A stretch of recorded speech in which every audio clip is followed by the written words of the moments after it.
Not responsible for the views, actions, statements, or opinions of its guests, advertisers, or even its viewers. The information contained in this program is not to be confused with medical or legal advice. An appearance on this platform is not necessarily an endorsement, but as always, we encourage you to do your own research. Enjoy the show.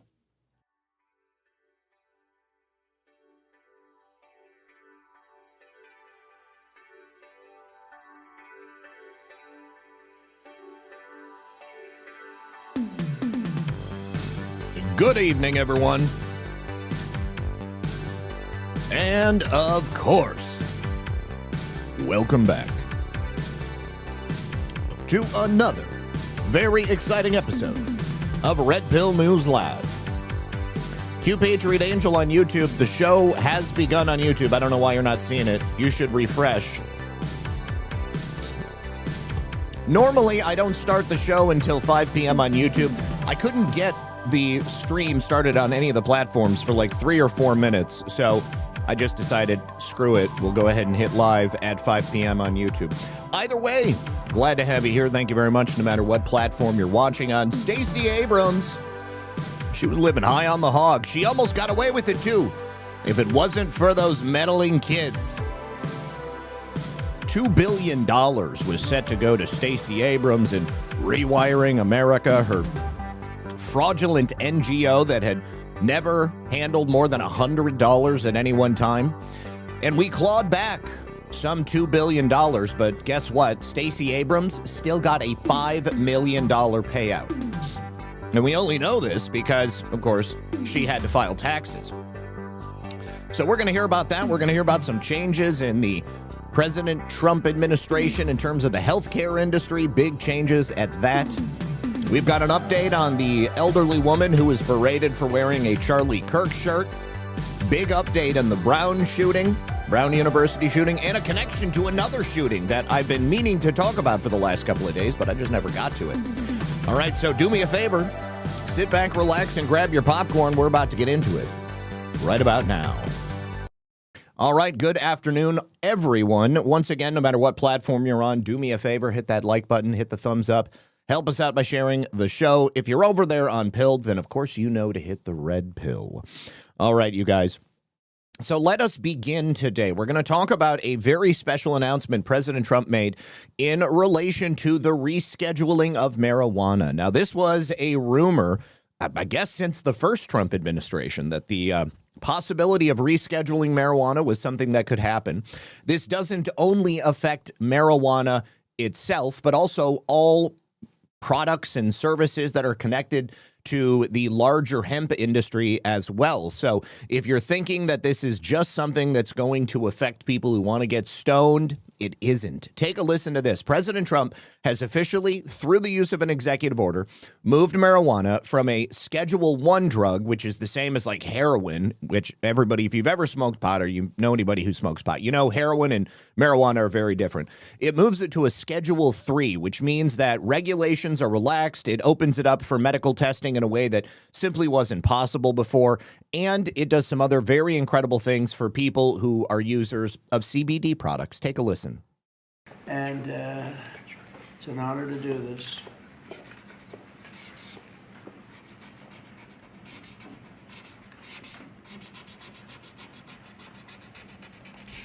That's a good one. We rate that.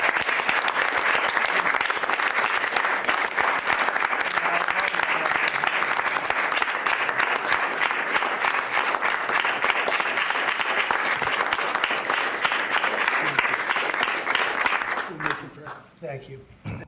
Now, the endocannabinoid system is a system within your body that is essentially made by God. It is part of what makes you as a human being, and the endocannabinoid system exists in all animals and life throughout nature.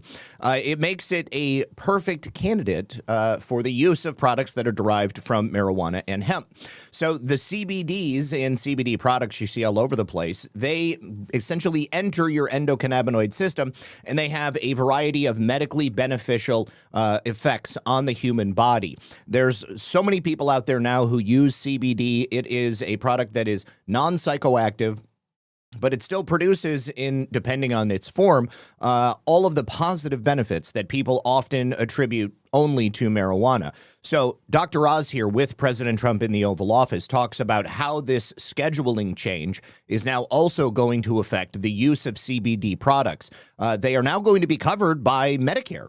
So if your doctor recommends that as a patient you would benefit from the use of CBD products, Medicare's going to pay for it. You don't have to worry about paying for it at all. Take a listen. At Medicare, we cover 68 million Americans, including people under the age of 65.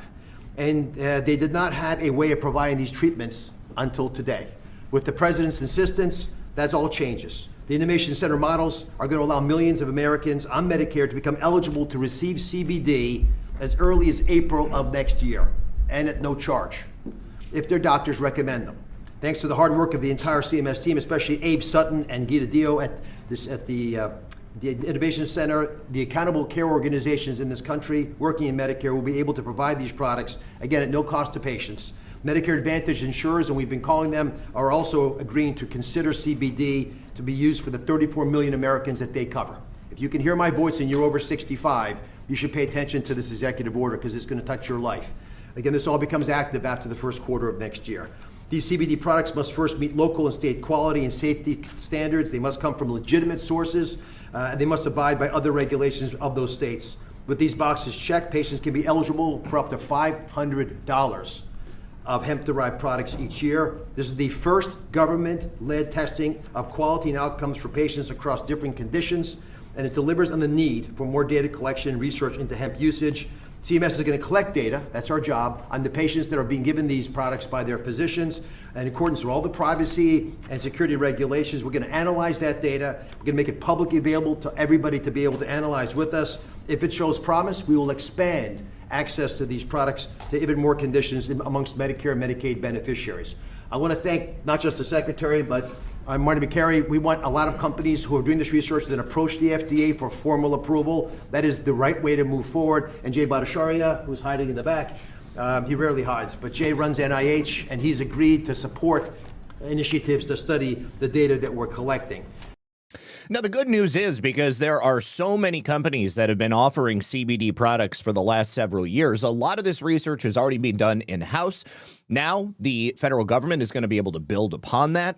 They're going to be able to do research studies. As Dr. Oz said, you can be a part of that research. I think a lot of people would probably jump at that opportunity. I think that's pretty cool. I know that I would. I don't use marijuana myself, but I have on many different occasions used CBD products, and they have been remarkably successful for me. As a person who used to be a caregiver, a medical marijuana caregiver, I used to produce products for people with cancer, Rick Simpson oil, and a variety of different things that people could use that were derived from marijuana. And I've seen the healing and medical power of this plant in action in real life on so many different occasions. So this is something that I think was long overdue. And I just wanted to give props to the Trump administration for making the decision to go ahead and move forward with it. And I can only imagine what other good things are going to come from it. Now, the only thing, some free CBD is awesome. $500 a year is not going to get you very far. Maybe get you a couple of months, depending on what type of products you use and how many of those products you use. But also now, because it's being rescheduled and there are likely going to be a lot of different companies that are going to be coming to market under the conditions that are necessary to meet the payout from Medicare, it may also likely bring down the cost to something that is far more manageable for people, so that $500 might stretch you much, much farther than it does today. Got to say, I love it. All right. Real quickly, before we jump in any farther, I do want to give a shout out to the first sponsor of the program. That's going to be from our friends over here at Rumble and my Chicago State Company. Look, you guys, you may still be scrambling for a Christmas gift. If they're one of those people, then you need to hear this. Our friends at Chicago Steak Company extended free shipping for Christmas delivery, but their warehouse just told us that they are down to the last few slots. So you got to head on over to mychicagosteak.com/rumble. Once again, the code is rumble, and gift your loved ones the top 2% of beef in America, USDA Prime and Premium Angus, hand cut by master butchers. Marbling so good that when it hits that hot pan, your whole house is going to fill with that sound and the smell of buttery meat goodness. It's the call to the kitchen for everyone. And if you spend $229, that's how they're going to throw in the 6 free ribeyes, and they're going to give you that free shipping. $240 in premium steak on the house, totally free. Your gift is going to show up in that black and gold box. It's going to be packed with dry ice. When they crack it open, the vapor rolls out, and it's an instant Christmas morning vibe. So give your loved ones something that they're going to ask for next year, not just a sweater, a tie, or a pair of socks. So don't wait on this. The warehouse is on the line at mychicagosteak.com/rumble. Once again, the code is RUMBLE. You can use the QR code right there.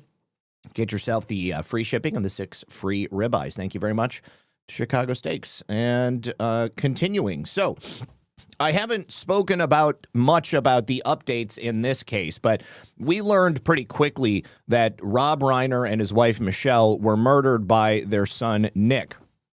Now, the authorities have released some official footage from just before he was arrested. The man was remarkably calm after hacking his parents to death. And the CCTV footage that they've put out there essentially just shows Nick casually strolling down the street. He's on his way to a local convenience store to get himself a Snapple, or maybe an Arizona iced tea. I'm not sure. Oh, my God, you know he's in California. Look at that gas price, $4.39 a gallon for unleaded. Good Lord. That's a shame. That is such a shame. Elf Boy, I've heard a lot of people suggest that, but, I mean, we don't have any specific evidence to show that it's the case. Would I be surprised if that is the case? Absolutely not. There have been rumors about Carl Reiner passing his son around for many years. Of course, there was that disturbing roast that Al Franken was making fun of Rob Reiner for being molested by his father, Carl. And so, yeah, I would not be surprised at all. We'll go ahead and see how that pans out. However, Crazy Days and Nights posted a very interesting blind item today. And I'm going to read that for you. So, one of the reasons this case is going to be very, very complicated is because the offspring, who also was involved in the numerical cult that is spreading crazy fast online. So, Enti, if you have ever read any of these blind items, he doesn't say explicitly who or what he's talking about.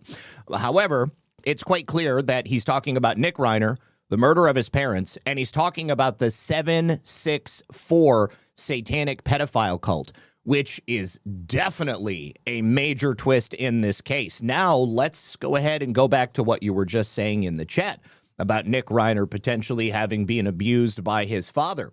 That would certainly make sense that he would be gravitating towards something along those lines as 764 or 09A. This will also likely come out as part of the state's case against him, and his defense may have something to do with the fact that he was abused by his father or his parents, a la the Menendez brothers or something like that.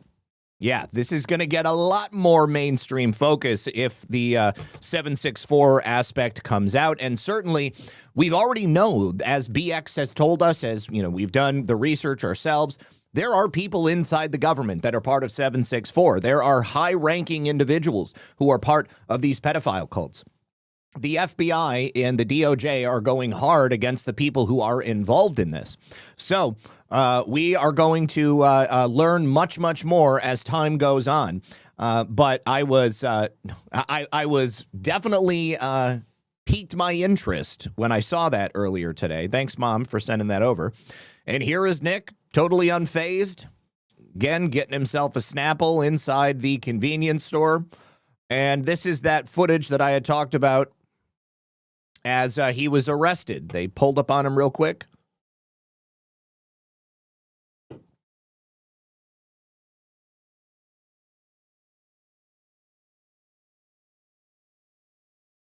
And I don't think that it changes angles, so we don't see anything additional. The footage that the police had shared before was from the other side of the car. So you actually saw him getting taken down to the street. Nothing really useful in this right here. The other aspect of this is that the Los Angeles DA that is going to be prosecuting this case, he has said that Nick is charged with 2 counts of first-degree murder, and he is very likely going to face the death penalty. I would not be surprised if that was the case at all. All right. Now, hold on. I have to refresh this screen because for some reason it does not want to pull up. Okay, here we go. All right. Now, the Democrats just attempted to vote in the House to force the Army or the military to not be able to attack Caribbean drug ships, okay? So they were attempting to hamstring the military, force them to stand down, and not attack criminal narco-terrorists. And the thing is that it wouldn't only have affected these Caribbean boats, but it would have affected our military all around the world. If they would have successfully passed this, then it would have been a significant hampering on our military's ability to fight on our behalf. The really interesting thing that's come out is that even though the Democrats have been saying that the Trump administration is committing war crimes with the actions they've been taking in the Caribbean Sea, it turns out there is a little-known law that is already on the books. It's called the Maritime Drug Law Enforcement Act of 1986. It was passed in Congress in 1986, and you're not going to believe who actually wrote the bill. It was none other than Chuck Schumer himself. He wrote the bill. It almost passed unanimously in the House, and it explicitly makes it legal for the United States military to blow these drug boats out of the water.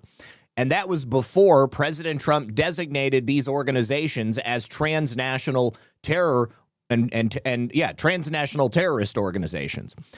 Pretty interesting stuff. And it makes it really shows you why you need to pay attention to history and tradition, and just how hypocritical and disingenuous people like Chuck Schumer are. Does anybody here believe that he doesn't remember passing that bill? I'm sure that he does. As ineffectual as Congress is, these people oftentimes, even if they've been in Congress for decades, as Chuck Schumer has, they don't necessarily always have a whole bunch of bills that they themselves wrote and then took the initiative to have everybody vote yes for. This would have been one of those things that Chuck Schumer probably had on his website until President Trump started blowing these narco-terror boats out of the water. And then, of course, Chuck Schumer would have stopped thinking about it. I clearly expect the president talking about Venezuela, about seizing the oil tankers. Let's also, real quickly, talk about President Trump's speech last night. I saw a lot of people were very, very upset, or maybe just confused, that President Trump did not talk about some of the things that people said. Tucker Carlson said he's going to announce war with Venezuela tonight. It didn't happen. A lot of people thought that he was going to do or say something that, I don't know, was like super dramatic. But I played that clip for you guys of Caroline Leavitt stating that she read the actual speech. President Trump was going to talk about all the wins. I wasn't expecting anything other than what we got. It is perhaps, unusual. Certainly not an everyday occurrence that the president of the United States makes a 9 p.m. primetime address before the nation.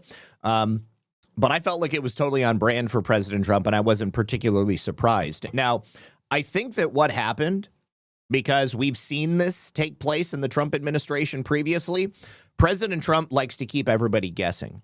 And there's obviously somebody inside the White House who's leaking. We've seen bad information get passed around before. I don't know that anything has really, come about as a result of it. But I'm pretty sure that what the White House did was pass out bad information about what the president was going to talk about. They told different people different things, and then they saw how the game of telephone got played out. And so they saw who passed on the good information and who passed on the bad information.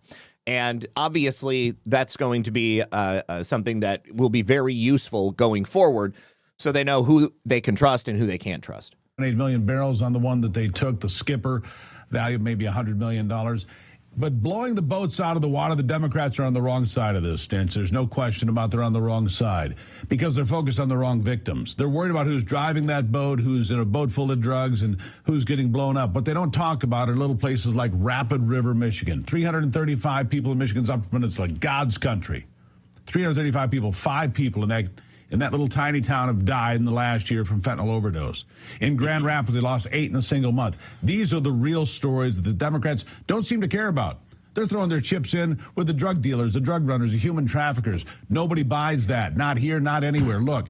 So literally every single Democrat in Congress voted to block the U.S. military from intervening any transnational criminal organization, be they child traffickers, be they drug traffickers, be they weapons traffickers, be they terrorists that were planning to invade our nation and set fire to buildings or blow up substations or kill children at school playgrounds.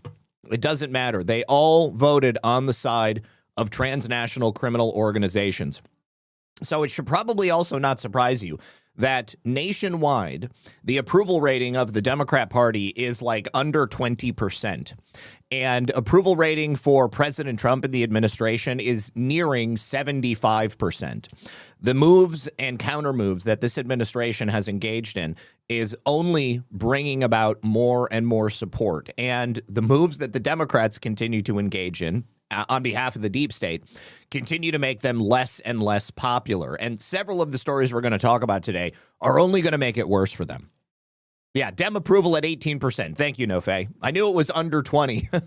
All right. Now, yesterday, we got a real-time lesson in the 72-hour rule. Dan Bongino eventually did announce that he is leaving the FBI, and we had spoken about a possible replacement. Now, it was pointed out in the chat that over the spring, Andrew Bailey, the former AG for Missouri, was appointed as the co-deputy director. That is a move that hasn't happened in the past. And when it happened, a lot of people speculated at that time, oh, Dan must be on his way out. Well, now it only makes sense that Andrew Bailey would become the deputy director. No need to be a co-deputy director anymore. He would simply ascend to Dan Bongino's position. He would take on all of the additional responsibilities, and he would also be taking care of the daily operations at the Bureau and making key decisions in the absence of Kash Patel. That simply makes the most sense. Now, during his tenure as the AG of Missouri, Andrew Bailey was regarded as the conservative stalwart of the state. He frequently sparred with the Biden administration. He was always a loyal supporter of President Trump. He defended President Trump against the lawfare efforts of the Democrats when they were trying to put him in prison for the rest of his life. He also went up against leftists that were trying to castrate children, defended the rights of the unborn. He stopped public schools from implementing DEI programs. Everything in Andrew Bailey's history indicates that he would be the top choice to become the new deputy director. I can't imagine that it's going to be anybody else.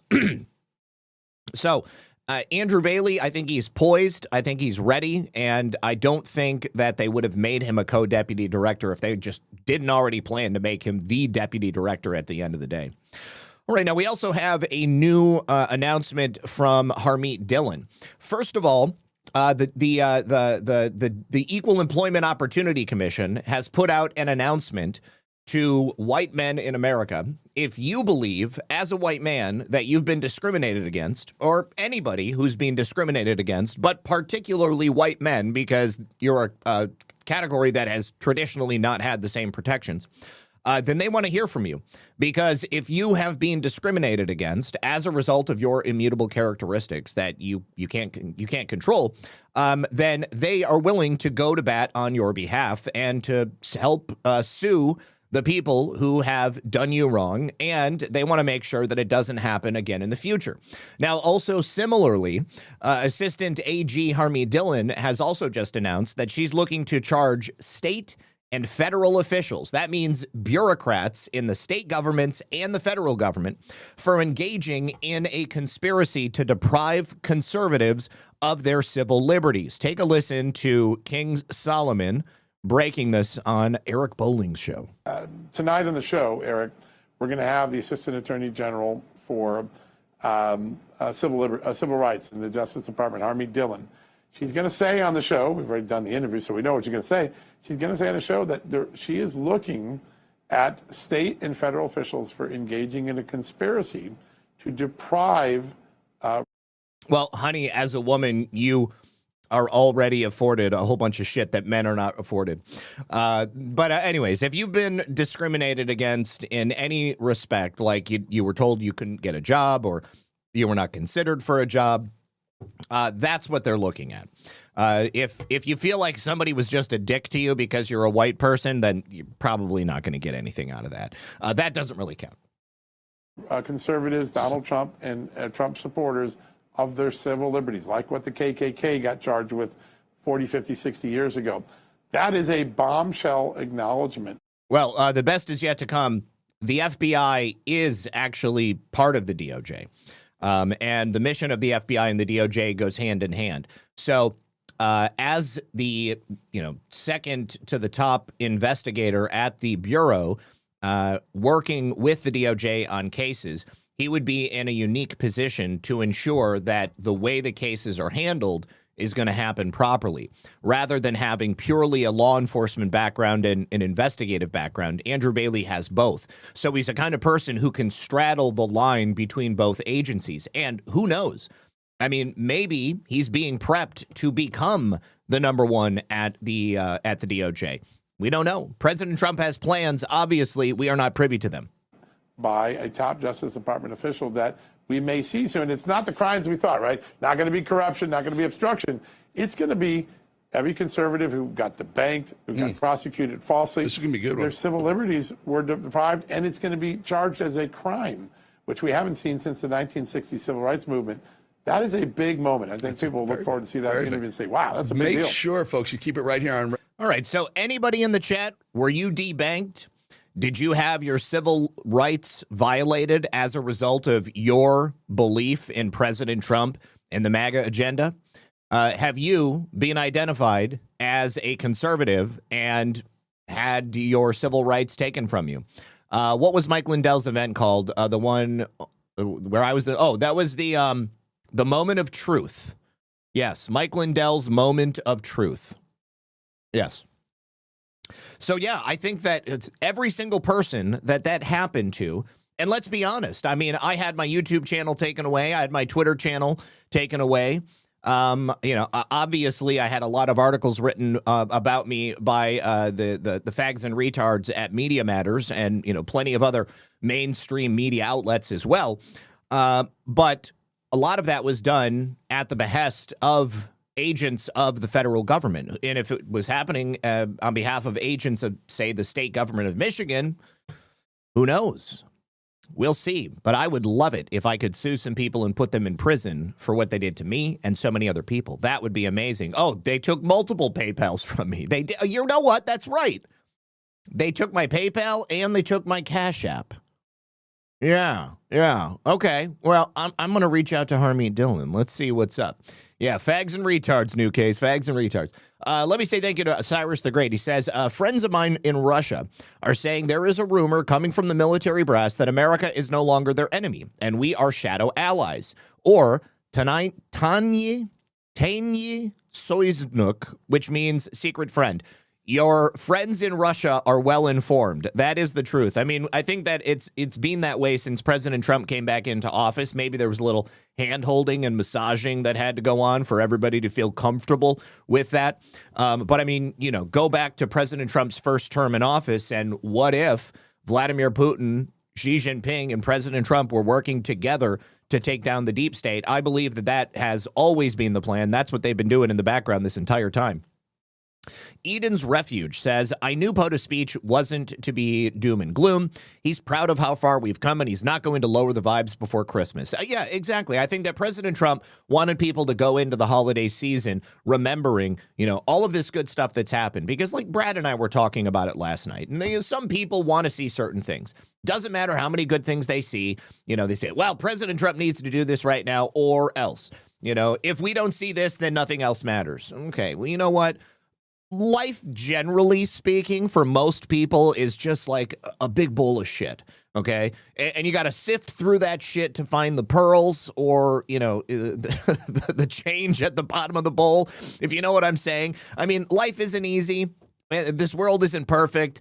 And the deep state pretty much screwed the United States and every single one of us over the course of, 70 plus years. So for the job that President Trump is doing, I'm impressed. I think he's doing a great job. And, I think that a lot of people want to see a lot of things. I think ultimately we will see much, if not all of those things that we're hoping for. And as I have said since President Trump's first term in office, it's God's timeline. President Trump is the one with the mandate. He's got his team around them. They're doing the work. And it is a remarkably complicated effort to untie this Gordian knot. So I'm comfortable. I'm feeling good about it. I'm anxious to see what happens. I want to see people get arrested. I want to see people go to prison for taking our civil rights from us and subjugating us. And we just got an office of the Second Amendment at the Civil Rights Division. I mean, there's just right now they're in the midst of getting rid of birthright citizenship. So many other things. Let me just continue because there are a number of things that I want to make sure that we talk about today. All right, now look at this. You guys remember President Trump's first term in office? That poor old woman, Jeannie Beeman at Target. If it was President Trump's first term in office and that this mouthy broad would have walked up to her with her iPhone and started screaming at her and calling her a racist and a fucking loser, pardon my French, but that's what she said. If she had done that during President Trump's first term in office, she would have been championed. All right. She would have been the hero of the left. Oh, it's time that we got to stand up to these fascists, these 72-year-old fascists wearing a red Charlie Kirk shirt working at Target when, by all rights, this woman should be home and she should be able to retire. Obviously, a lot of people, that isn't a reality. But now, in this new timeline, the golden age that we're living in, that woman, Michaela Ponce, is paying the price because she deserves it. Now, Jeannie Beeman is the woman's name. She has come forward, and she wants to have her say. And Michaela Ponce is running scared. Michaela Ponce is probably losing her job. Michaela Ponce is also being investigated by the police for harassment. It won't be the first time. As I showed you yesterday, Michaela Ponce has a history of opening her big, fat mouth and not knowing when to shut up, acting like an entitled Karen, and everybody in the world needs to kowtow to her opinions. Well, guess what, babe? That's not the way this world works. Certainly, that's not the way America works, and it's time that you learned a lesson. So Ponce has also released a statement in addition to Jeannie Beeman doing a little interview.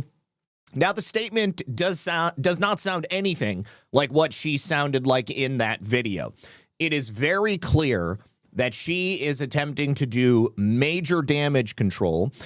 She may not have even written it herself. She may have hired a PR team to actually write it, but she begs for forgiveness.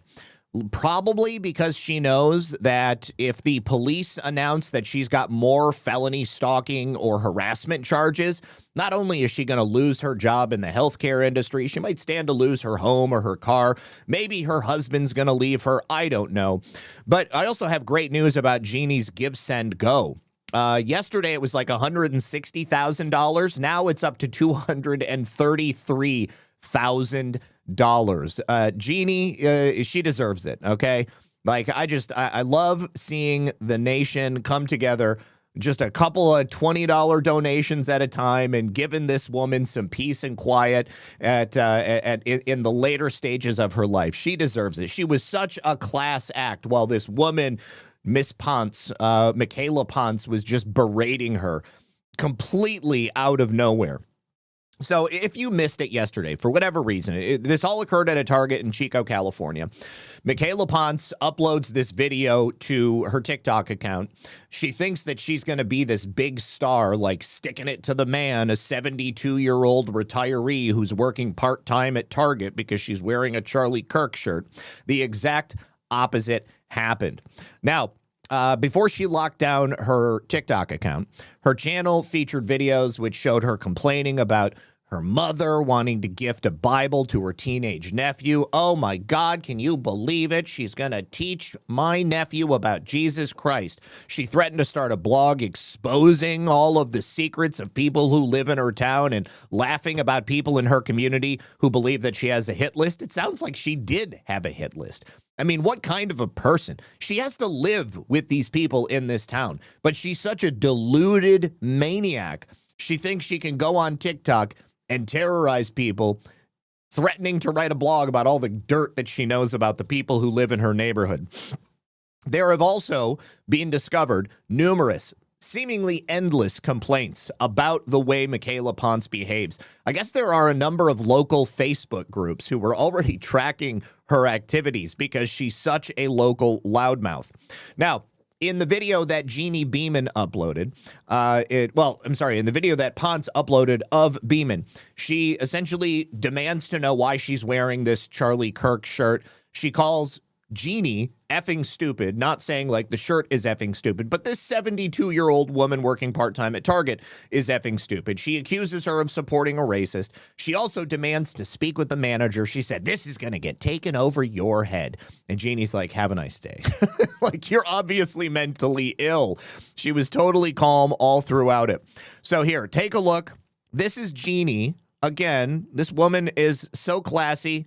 And here she speaks out about the harassment and also, you know, her attitude about why she was so cool with Michaela Ponce. I know there's probably a lot of us in the audience who would have reveled at the idea of smacking that broad up upside the head. I know people are calling for her to be fired for this. Do you think that that's right? Would you like that to happen? No, I don't think that's right. Like, one saying I have is, two wrongs don't make a right. You know, she wronged me, but I don't want to wrong her, or I don't want her wrong, because it's not going to make it right. I mean, that was her opinion. But she's the one that put it on Facebook, or put it on that. So, you know, but I really wouldn't want to see somebody lose their job over it. I know people are. What a sweet woman. Now, I see somebody in the chat who said, how is that going to affect her Social Security? You can't earn more than about $20,000 before you have to pay Social Security back. Well, is that like yearly? Or is that like the first time you earn more than $20,000, they go back for, you know, since the time you got Social Security and they demand all that money back? I mean, it is the end of December. I would imagine Jeannie is not going to be receiving this money until after the first of the year. It depends on who actually is the recipient of the money. Jeannie has a daughter. Perhaps the money can be set up in a trust so that there's, you know, no tax liability that comes out of it, and then it can be distributed to her over time.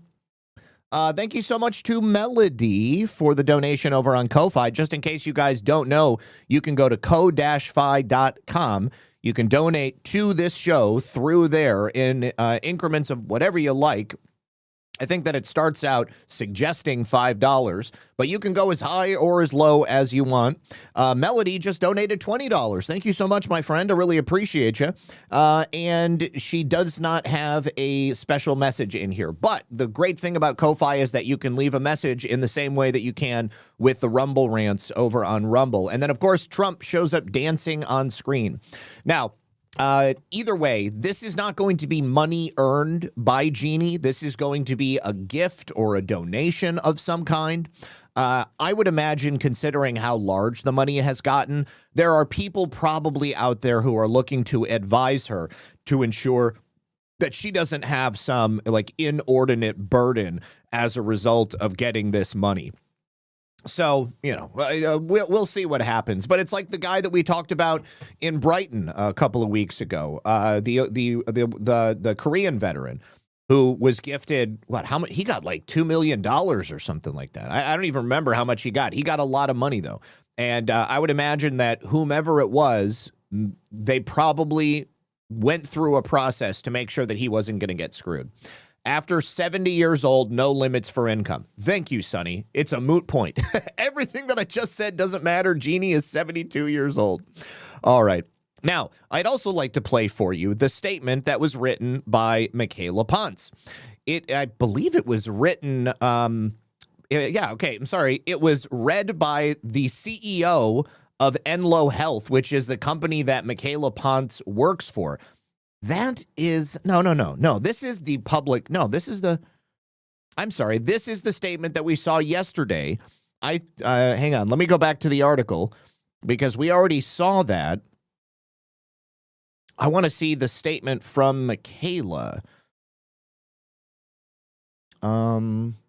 Okay. Public statement was given by Enlo Health. We saw that. Okay. Okay. Here is the statement. I guess it's not in video form. So she gave the statement to Action News Now, local news station. I want to take full responsibility for my actions and say clearly and sincerely that I was wrong. I behaved badly and I regret it deeply. Now, I'm sorry, Michaela. What you regret is getting flamed on the internet. What you regret is getting caught behaving poorly and called out for your bad behavior. What you regret is potentially being in a position to lose your job. What you regret is being a pariah in your hometown. What you regret is finally getting karma for the way you've treated other people for what I'm assuming is most of your adult life, perhaps even going back into high school and below. But she continues, I want to directly apologize to Jeannie. I am truly sorry for approaching you at your workplace and putting you in an uncomfortable and unfair position. You did not deserve that, and my behavior was wrong. I also apologize to Jeannie's family for the stress and attention my actions caused. I apologize to Target as her employer. I apologize to Enlo, my employer, and I apologize to the Chico community. I understand that what I did reflected poorly on myself and disrupted a sense of safety and respect that should exist in a workplace and in our community. I did not handle the situation the way I should have. What you should have done is put your phone away and go about your business, you nosy hog. Like, why did you even for a second think that this was something that would ever be appropriate? Here's the thing, is that you and I both know, every single person watching me speak right now, we all know that this is not an isolated incident. Michaela has behaved this way for far longer than the moment that she walked into Target and got triggered seeing a Charlie Kirk shirt. This right here is merely par for the course when it comes to Miss Michaela. I allowed my emotions to take over instead of choosing restraint and empathy. I had to look those words up before writing them down. That was my failure, and I own it. I regret my actions. It sounds like when influencers do something, do they rip off their audience, or they get caught cheating on their wives, or they commit some crime and then they go on YouTube and then they got to film an apology video. I deeply regret my actions and I am genuinely sorry for the harm that I caused. I wish I can go back and undo what happened, but I can acknowledge it honestly, learn from it, and commit to doing better moving forward. Again, I apologize to Jeannie and I hope that she and the community can forgive me. Otherwise, I'm going to have to move. And with these interest rates, I'm going to get screwed. Oh, man. Jeannie's right, though. Two wrongs don't make a right. All right, I'm not doing this to Michaela. Michaela has brought this on herself. It is a free country, and I really just applaud and respect Jeannie's Christian ethos. The fact that she is not out there trying to go after this woman and have terrible things happen to her. I think that Jeannie probably is aware that due to Michaela's poor behavior, all of the things that Jeannie could do to her would pale in comparison to what the world is going to unleash upon her. Wow. Anyways, my hope for Michaela is that she truly does learn from this, and that at the end of the day, she can become a better person. She can become the kind of woman that will not walk up to you in a Target and start filming you and berating you about a shirt that they don't agree with. Retarded. Anyways, good luck to you, Michaela. Hope to see that things work out. Now, again, I don't think Michaela wrote this. I think this was probably written by a PR firm. Maybe she had help from her husband. Maybe, her lawyer wrote it. But let me just mention once more that this apology by Michaela, it did not come out as soon as she started getting attention. It only was released after the Chico Police Department put out their own notification. They put out an official press release yesterday. I'm going to read that one too.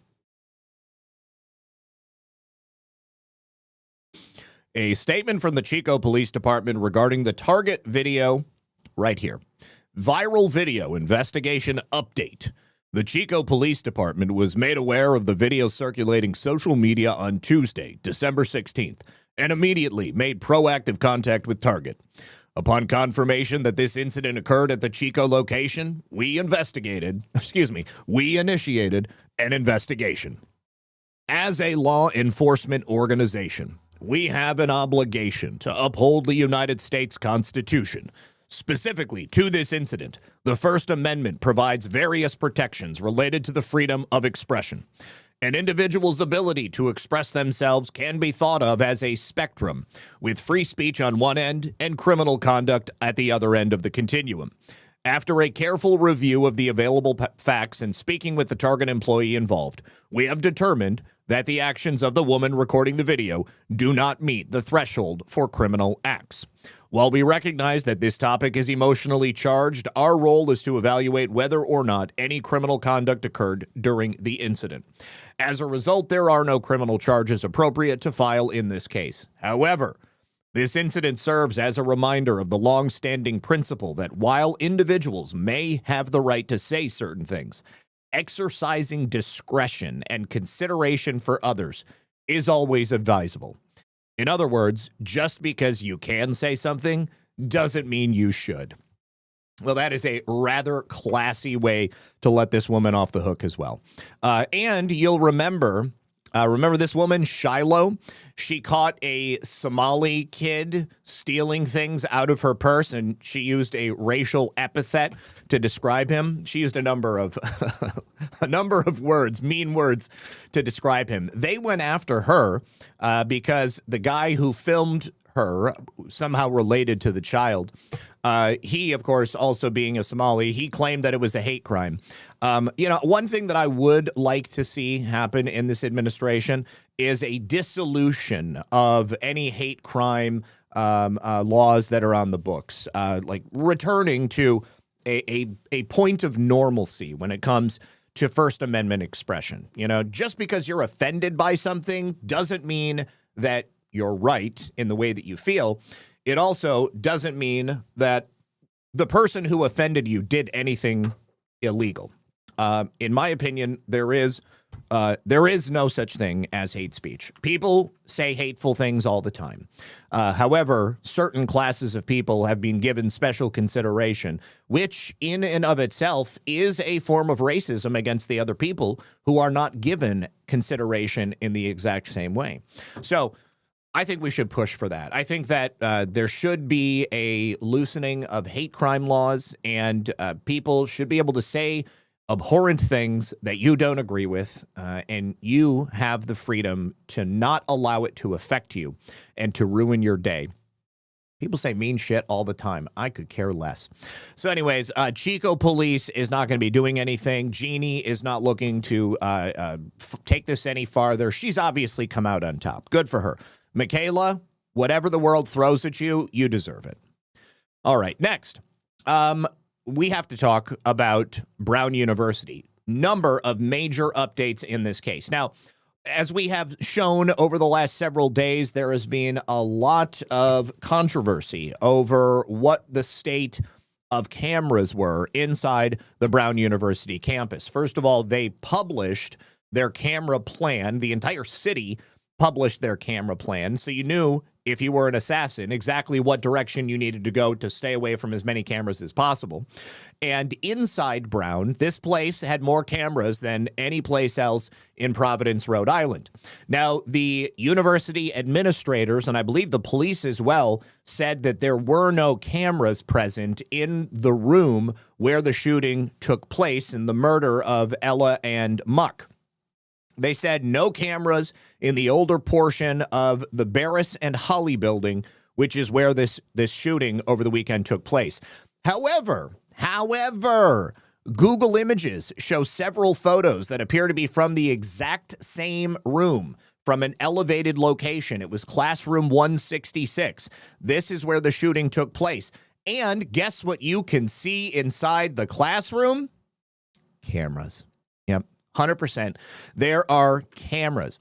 So a local reporter yesterday in that press conference, at one of the many press conferences they've had, erupted at the authorities. I believe that it was the gentleman that I played. I could understand only half of what he said, but he definitely said that they were covering something up. Apparently, as he is a reporter, he's got a friend who's on the police there in Providence. He's a detective. And he said that this detective is furious that evidence is purposefully being hidden from authorities. Now, I believe the ones who are hiding it is actually the university itself, Providence, the administrators at Brown. Now, take a look at this.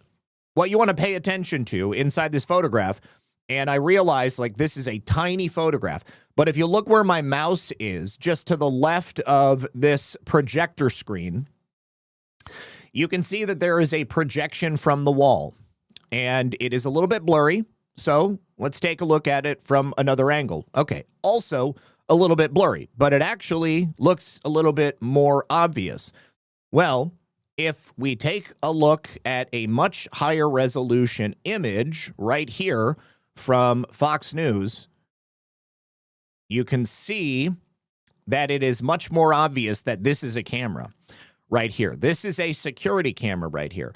And I saw a very clear image of it. It's the kind that has a dome on the bottom of the camera with a lens that can go 360 degrees in any direction. Now, I don't know that it would be filming in 360 degrees, but it probably has a wide enough field of view where it would be able to see the entirety of the room. That's generally why they would put it in that placement, because if you have a wide enough field of view, you get total coverage and you'd be able to see everything that was going on inside classroom 166. So that definitely is a camera, and there is only one reason that they would not be pulling that camera footage out, because they are trying to hide stuff. If you've seen the show from the last couple of days, you know that we've been zeroing in on what appears to be two Muslim individuals, one of them a man who was a Palestinian refugee, and then the person that they announced as a new person of interest yesterday, by my estimation, appeared to be a Muslim woman. Well, it appears now that a person of interest, I don't know if it's the man or the woman, has been identified, and a nationwide arrest warrant has been put out.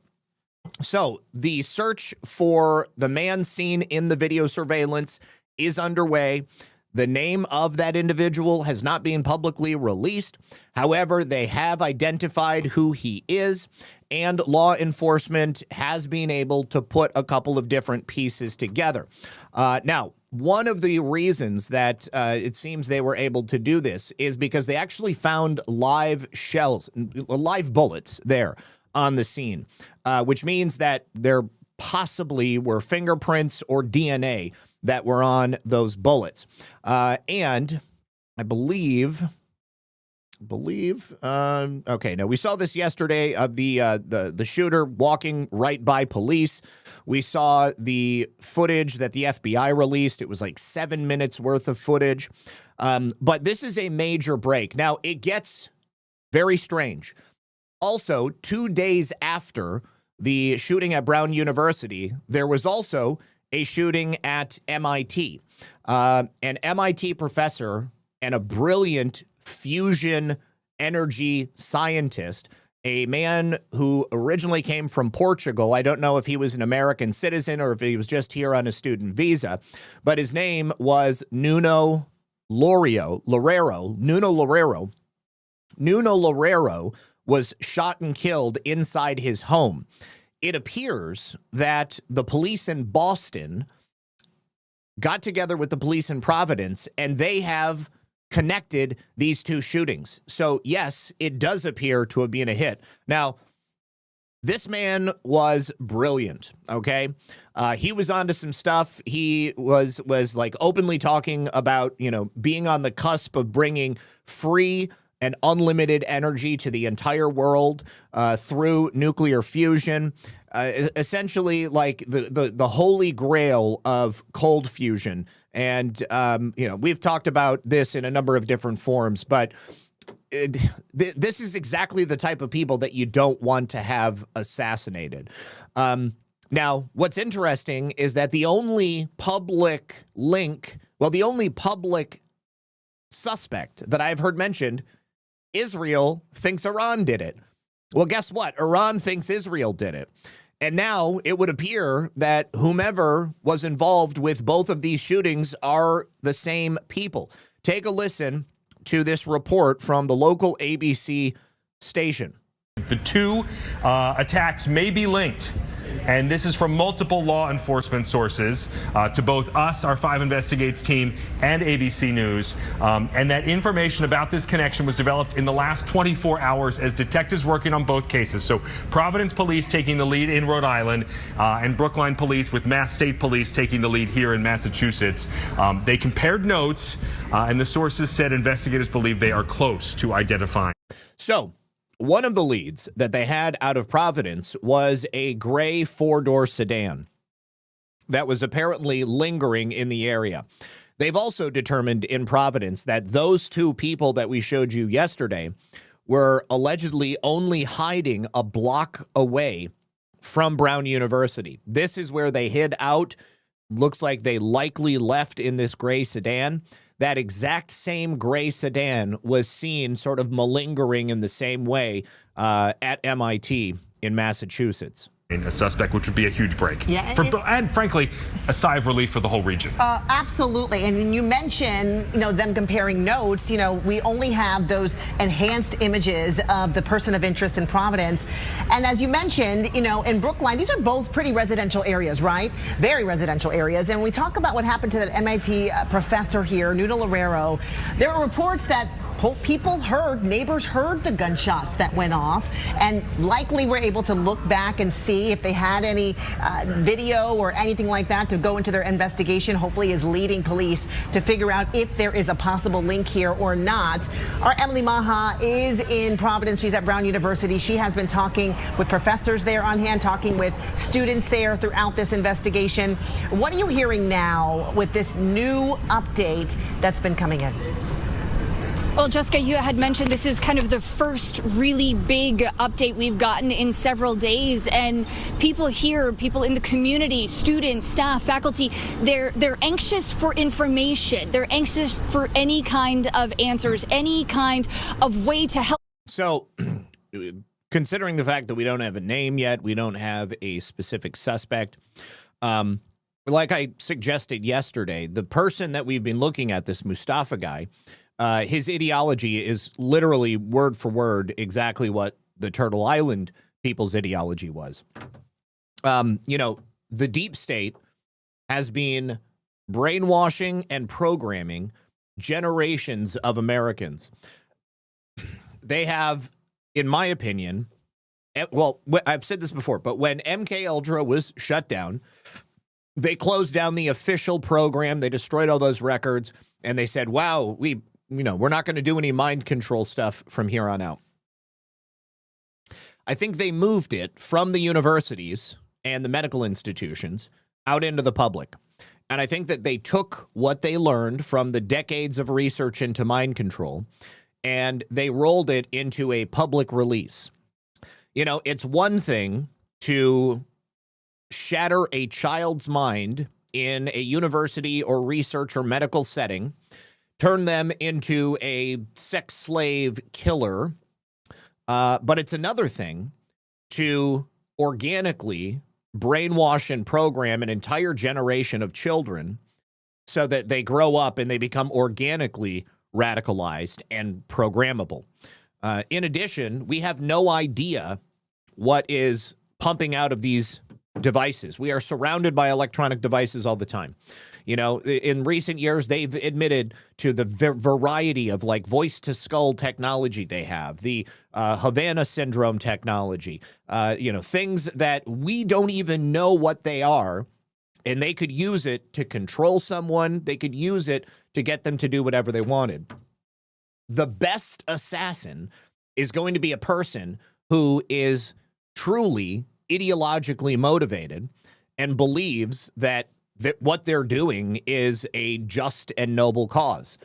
It is slightly more desirable than taking a person that you actually have to pay and putting them into a position where they might get caught, or blowing the cover of an agent or an operative and losing all of that, the footwork that you've done over the years. If they can convince a segment of America to engage in a sort of, soft revolution. I mean, think about the Turtle Island Liberation Front. That is so similar to the Symbionese Liberation Front, or the people, the Ayers, Bill and Bernadette Ayers, the Weather Underground. Those people were acting from an ideological motive. And I'm certain that there was a similar type of brainwashing, mind control, and programming aspect radicalized at universities. I think the same thing is very likely happening with the terror attacks that have been thwarted by trans Tifa individuals, or trans Tifa individuals planning terror attacks, attacking ICE, setting up pipe bombs, and planning to blow up logistics centers, now getting thwarted by the FBI. I think that those people and their mindset, their ideology, is a result of the public introduction of MKUltra methods and programming technologies. So those people think that way for a reason, and they wholeheartedly act upon their beliefs and their desire to destroy and fundamentally remake America. Them understand what happened on their own campus. We're here on South Main Street. Brown University is just up the hill, but there are a number of Brown University buildings across this area, and it is all anyone is talking about. I spoke with one staff member, and I asked her, I said, how are you doing? How does everything feel right now? And she said, it feels pretty messed up. Real. It feels like we're living in this alternate universe where you're just constantly checking your phone, checking for updates, asking people if they've heard anything, because nobody knows. It's for a lot of the people I've heard from, the students, the staff, they say it feels so strange that someone was able to walk into the School of Engineering, commit this atrocious crime, and then seemingly just walk right out and vanish. So a lot of the people I've been hearing from are waiting for answers. They are hoping for any kind of information, any kind of update. As are we all. Let me do a quick search. I'm actually going to go to 0 Hour here because he has been on top of this investigation since the very beginning. Okay. Oh, you know what? This is his old account. Hang on. 0 at 0 Hour. Oh, come on. Fat fingers. There we go. Okay. Okay. And here is this was a tip that came in from Reddit connecting the gray car. I'm being dead serious. The police need to look into a gray Nissan with Florida plates, possibly a rental. That was the car he was driving. It was parked in front of the little shack behind the Rhode Island Historical Society on the Cook Street side. I know because he used the key fob to open the car, approached it, and then something prompted him to back away. When he backed away, he relocked the car. I found that odd, so when he circled the block, I approached the car, and that's when I saw the Florida plates. He was parked in the section between the gate of the RIHS and the corner of Cook and George Street. Let's see. Okay, and it's being confirmed it is a gray Nissan Sentra, which has apparently been identified as the car driven by that people. By the assassins, rather. Things are rapidly evolving. Law enforcement sources are telling me that the search for a suspect in the Brookline murder of MIT professor in the Brown University mass shooting is centered on Salem, New Hampshire. Let's see. Some are reporting he's been caught. Others are saying no.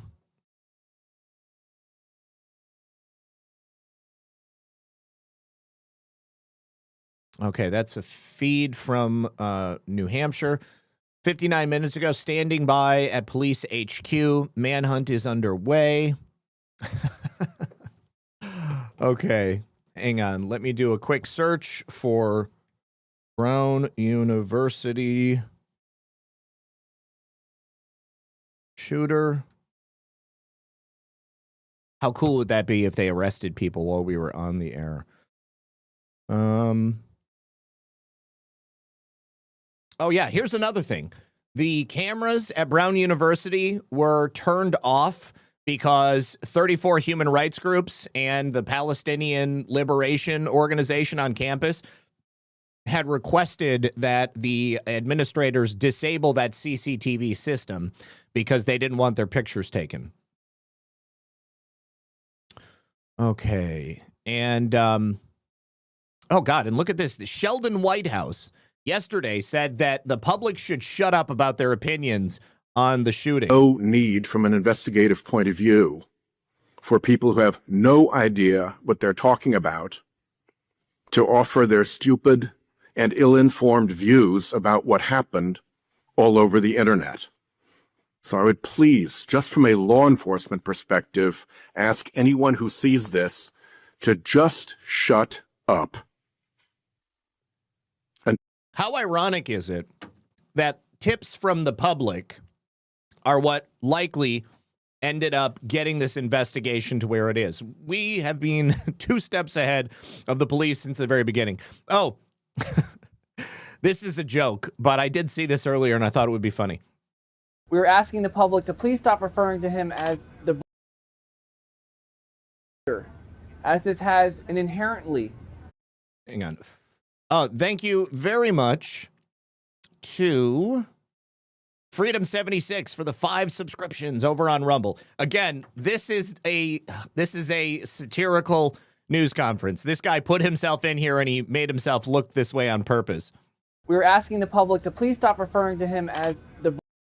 God dang it. This is like you need this for the context. Where did it go? Okay. We're asking the public to please stop referring to him as the... as this has an inherently... as the Brown shooter. Islamophobic connotation. No, it's actually and it's because of the university. It's not because of the... Brown because of the Brown University, not because of the color of skin.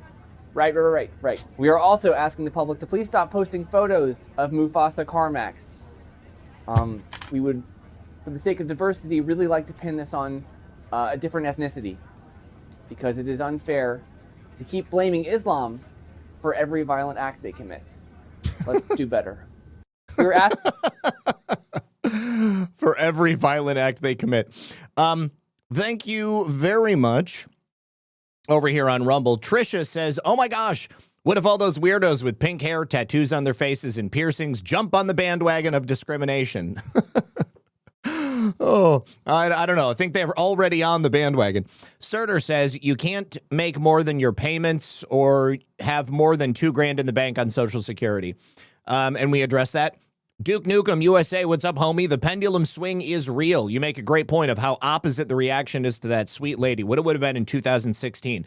God, we have come a long way. Love your crying lib voice. Good, I'm glad. Emerald Dragon 1333 says, I can't say publicly how I feel about Sheldon Whitehouse's comments. I think we all understand likely how you feel. All right, now, in other news, Ghislaine Maxwell and her legal team have just filed an appeal to vacate her sex trafficking conviction. I can't imagine that this is going to be successful. She's already, as you know, been sentenced to 20 years in prison. She was convicted of sex trafficking a minor, transporting a minor with the intent to engage in criminal sexual activity, 3 counts of conspiracy. Of course, nobody was there to conspire with her, so they never said who it was other than Jeffrey Epstein.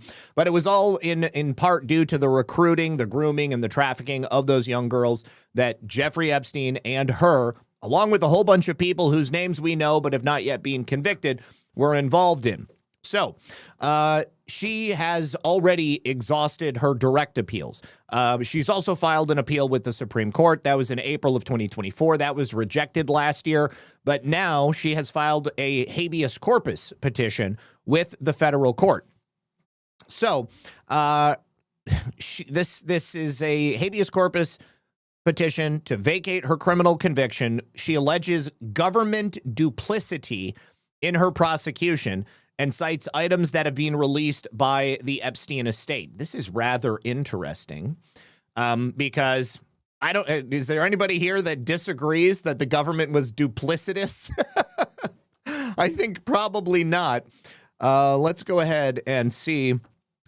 The plaintiffs representing the complaints had approached SDNY in 2016 in an effort to promote and instigate a criminal prosecution because the Southern District of Florida was not happy with the non-prosecution agreement and instigate a criminal prosecution, et cetera, et cetera. Such delay violated the due process clause. So they're saying because we went to the government at that time and nothing happened, that violated the due process clause set forth in the 4th and 5th Amendment, which provides that no person shall be deprived of life, liberty, or property without the due process of law. Inconsistency with the dates and timelines of the witnesses, combined with the sensationalist media and the plaintiff's lawyers' desire to always make the complainants younger at critical periods, reveals the unreliability of the verdict. So the government intentionally delayed indictment for political advantage. The conviction must be vacated or reduced to reflect that violation of the 5th Amendment of the Constitution. I don't think this is going to go very far, but, you know, it's worth a shot, guys, right? Of course. Of course. They have to do everything they can. Her lawyers are likely still getting paid. However, they say that now that this newly available evidence has been released by the federal government, this is, of course, from litigation against the Federal Bureau of Investigation, various financial institutions, the estate of Jeffrey Epstein, as well as all of the sworn depositions that were not previously available, all of these new records that have been coming out and are still to come out, other verified sources of information. It shows that exculpatory information was in fact withheld from Miss Maxwell, that false testimony was presented at her trial, and material facts were misrepresented to the jury and to the court. This, of course, is a direct quote from Ghislaine Maxwell's habeas petition, which she actually filed pro se without an attorney. So I guess her attorneys are not getting paid. I suppose now that all of her normal appeals have been exhausted, she is probably becoming a jailhouse attorney herself. But they allege 9 separate grounds, including juror misconduct, government suppression of evidence, for the contention that her constitutional rights were violated. So they are seeking the vacating of this conviction. The filing itself is 50 pages. So obviously we're not going to go over the whole thing. There are other places you can go to do that exclusively, but I don't see this as being successful. All right, fam. So you can see here, these are the gentlemen that I was discussing yesterday. The 2 gentlemen that were involved in the scamming of SNAP funds. Turns out They are two Haitian migrants. And you can see them on screen right here. Antonio Bonheur, 74, and Saul Elisme, 21. Antonio doesn't look a day over 45, does he? Look at that. Black don't crack. They do say that. His skin is flawless. Anyways, they stole about $7 million from the SNAP program. As we went through everything yesterday, oh my gosh, this is their store. Look at their store. There is like nothing there. It's just like a packed in bunch of stuff. They got some spices. They got some random voodoo sauces bottled up, probably made in the kitchen. Oh my gosh. This store was about the size of like a regular kitchen at an average suburban home. So yeah, no way were they doing that much money. Oh, good Lord. Anyways, they're going to go to prison. They're not going to be looking at possibly getting off on these charges. In addition to that, U.S. Attorney in the state of Minnesota today had another press conference. And let me tell you, the fraud they have discovered, the federal government, since going to Minnesota, the fraud they have discovered is orders of magnitude beyond what they has told us already. Now, we knew about the $1 billion. That was like the floor. Okay. And Shane said the other day, $8 billion, that could be the next floor. It turns out it is, because they discovered at least $9 billion in fraud just coming out of the Medicare aspect of this. So just like medical fraud, $9 billion. What they're saying is $18 billion, and half of it is most likely to be fraudulent. So when you put all of the different sources together, we are approaching something closer to like 20, 24, maybe $30 billion. Absolutely insane. I spoke in the fall about the iceberg I saw ahead. Something's fraud that's much larger than what's been visible to the public. When I said that, it wasn't hyperbole or rhetoric, it was a warning. And today I want to talk and I want to show here a sense of what that iceberg looks like, because I think people deserve to know what that is and how big this problem is, because we can't solve the problem until we grapple with the size of it. It's also worth mentioning that, like, they're not even close to being finished yet. They're just beginning their investigations. Now, of course, the U.S. attorney, he's been doing investigations for the better part of the year. But there is so many different avenues for fraud in the state of Minnesota. And as I said the other day with Shane, I mean, Minnesota it's not an anomaly here. I mean, you can go to many different states throughout the entire country, and the same template for fraud is easily implementable in every different place. So I think that Minnesota is, I mean, like he said, it's the tip of the iceberg. And as you go deeper and discover how much broader this fraud is, and then it starts to spill over into other states, and people realize that probably, I mean, you could probably attribute the entirety of the U.S. national debt to fraud at the end of the day. So the Center for Medicare and Medicaid Services pulled the claims data for these 14 programs dating back to 2018. And those 14 programs in Minnesota have cost $18 billion since 2018, and more than $3.5 billion in 2024 alone. So that's a sense of the magnitude of the problem. These are the 14 Medicaid programs, which is just a part of Medicaid, these waivered services that have been flagged as having issues with program integrity and fraud. Now, if you'll remember, the DHS whistleblowers, who would have been the ones like actively tracking this fraud as it was going through the system, they could identify at a minimum $6 billion in fraud. So, the U.S. attorney has tripled that amount. Now, I'm sure everyone is wondering how much of this $18 billion was fraud. That's it's not the $1 million question, that's the $18 billion question. The answer is far too much, and the task ahead of all of us is not only figuring out how much of that money was fraud, because we know a significant amount was, but figuring out how to put an end to the fraud in our state and get control of it. So let me end with this before I take questions. The magnitude of the fraud in Minnesota cannot be overstated.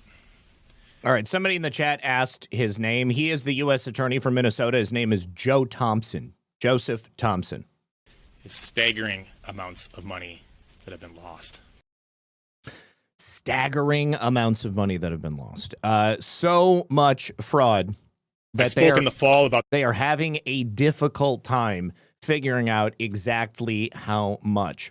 Okay, so $18 billion was paid out across 14 high-risk Medicaid programs since Tim Walz took office. Half that or more, they can identify half of it as being fraud.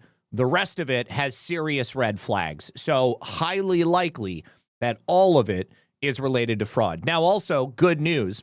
There were federal authorities at multiple locations doing raids on offices of Somali-owned businesses across Minnesota today as part of this Medicaid fraud scheme. Because if there is a Somali-owned business in the state of Minnesota, the chances are pretty likely that they have been engaging in massive fraud, stealing from the taxpayers of Minnesota and the rest of the United States.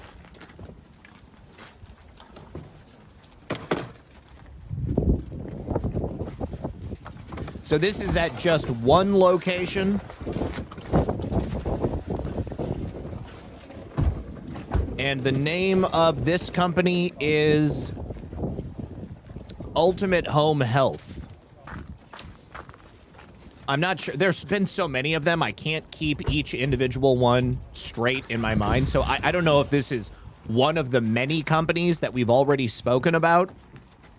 And I don't know which aspect of the medical fraud they were engaging in. I don't know if they were doing the home health care stuff. I don't know if they were doing the homelessness placement stuff. I don't know if they were doing the autism stuff. I don't know if they were doing the COVID fund stuff. There are so many different ways for them to engage in this graft. Dude's like, listen, man, hurry up. I got to take a dump. I saw this great video the other day where ICE agents were walking up to a porta potty. And these three loudmouth Latinas were like, get out of here. We don't want ICE in our neighborhood. And the ICE agent walks up and he's like, get out of the way. I got to take a shit. And he shoves her aside like this so he can get into the porta potty. And they were like, hey, they were trying to block the porta potty. And he was like, not having it. He was like, listen, I'm not going to lie. I got to get into that bathroom right now. It was so funny. Did I see that? I did see the news about the plane crash, but I don't follow NASCAR, so I didn't know anything about him. I understand. Yes, we'll go to it in just a second. But yeah, there was a plane crash. I do know that he was involved in a lot of the rescue missions. He had a helicopter, and he was flying helicopter rescue missions in North Carolina after the hurricane. Hold on. I can take you there right now since you mentioned it. Okay, where is it?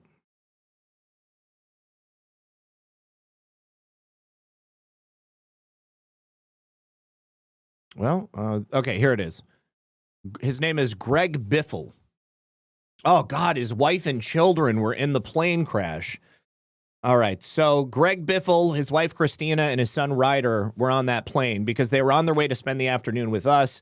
We are so devastated. I'm so sorry to share this. This is his friend Garrett who wrote this on Facebook. So a huge fireball erupted after a private jet owned by NASCAR driver Greg Biffle crashed at a North Carolina airport on Thursday morning. This happened at 10:15 a.m., and I don't think that they figured out what happened yet, but it's bad.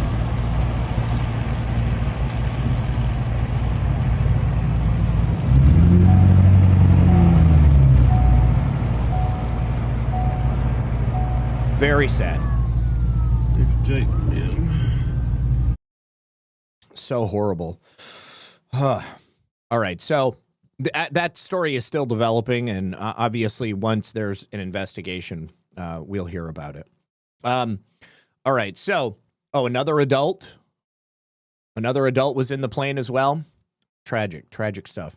All right, now, we know that Anna Paulina Luna, Tim Burchett, they've been trying to get this legislation passed to end insider trading inside Congress.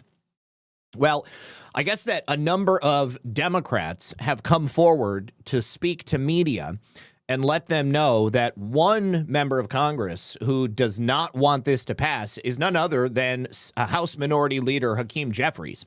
Apparently, Hakeem Jeffries has been going to every single member of the Democrat House caucus and telling them that they better not sign on with the Republicans to get this legislation brought to the floor. Otherwise, their career is going to be over. Oh, Tree Hugger, I being heroes during the hurricane. I'm crying. I'm so sorry to hear that, man. Yeah, his daughter was in the plane. His wife was in the plane. His whole family was in the plane. It's as bad as it can be. But this is another one of those things that I was pointing to earlier in the show. The approval rating of the Democrats is already in the toilet.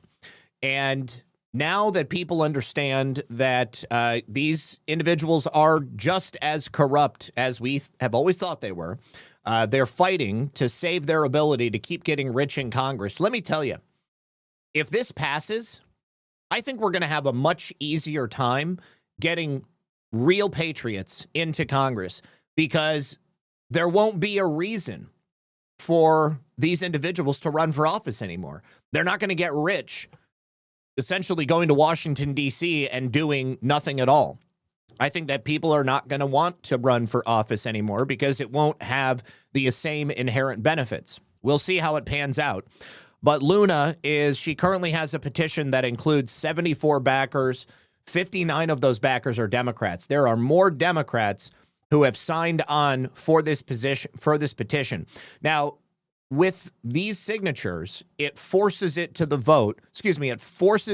floor for a House vote, because I guess that House Majority Leader Mike Johnson is not willing to bring it to the floor as an official member of business, an official order of business, which is really too bad, but also not particularly surprising. They do have plenty in D.C. hookers and blow, that is. No, you're absolutely right. But if they're not making money on stocks, then how are they going to pay for the hookers and blow? How are they going to pay for their second home back in their district? Either way. All right, now let us talk about Stacey Abrams. Stacey Abrams has, of course, had a whirlwind of a time attempting to get into public office and attempting to become a member of that ivory tower elite. The closest she could get was to a number of losing runs in the state of Georgia. She has, up until this point, been unsuccessful in every single effort that she's made to try to make her way into higher public office. Real quick, before we jump into it, I have a brief message from our friends over here on Rumble. You guys, if you have not yet tried 1775 coffee, I just want to make sure everybody knows that you still can. Those 1775 starter kits are still available. You got to get some of that bold dark roast, their smooth medium roast, and the Vitality Mushroom Coffee, which gives you clean energy and laser focus without the crash. All of it from the highest quality beans you're going to find. Single origin, small batch, toxin and mold free. You're also going to get a free gold spoon clip, a free strong frother, and a free black 1775 tumbler. It's $170 worth of coffee and gear, and it's all yours for only $99. This is for every single person watching 1775 blow up on Rumble and wondering if it's actually worth it.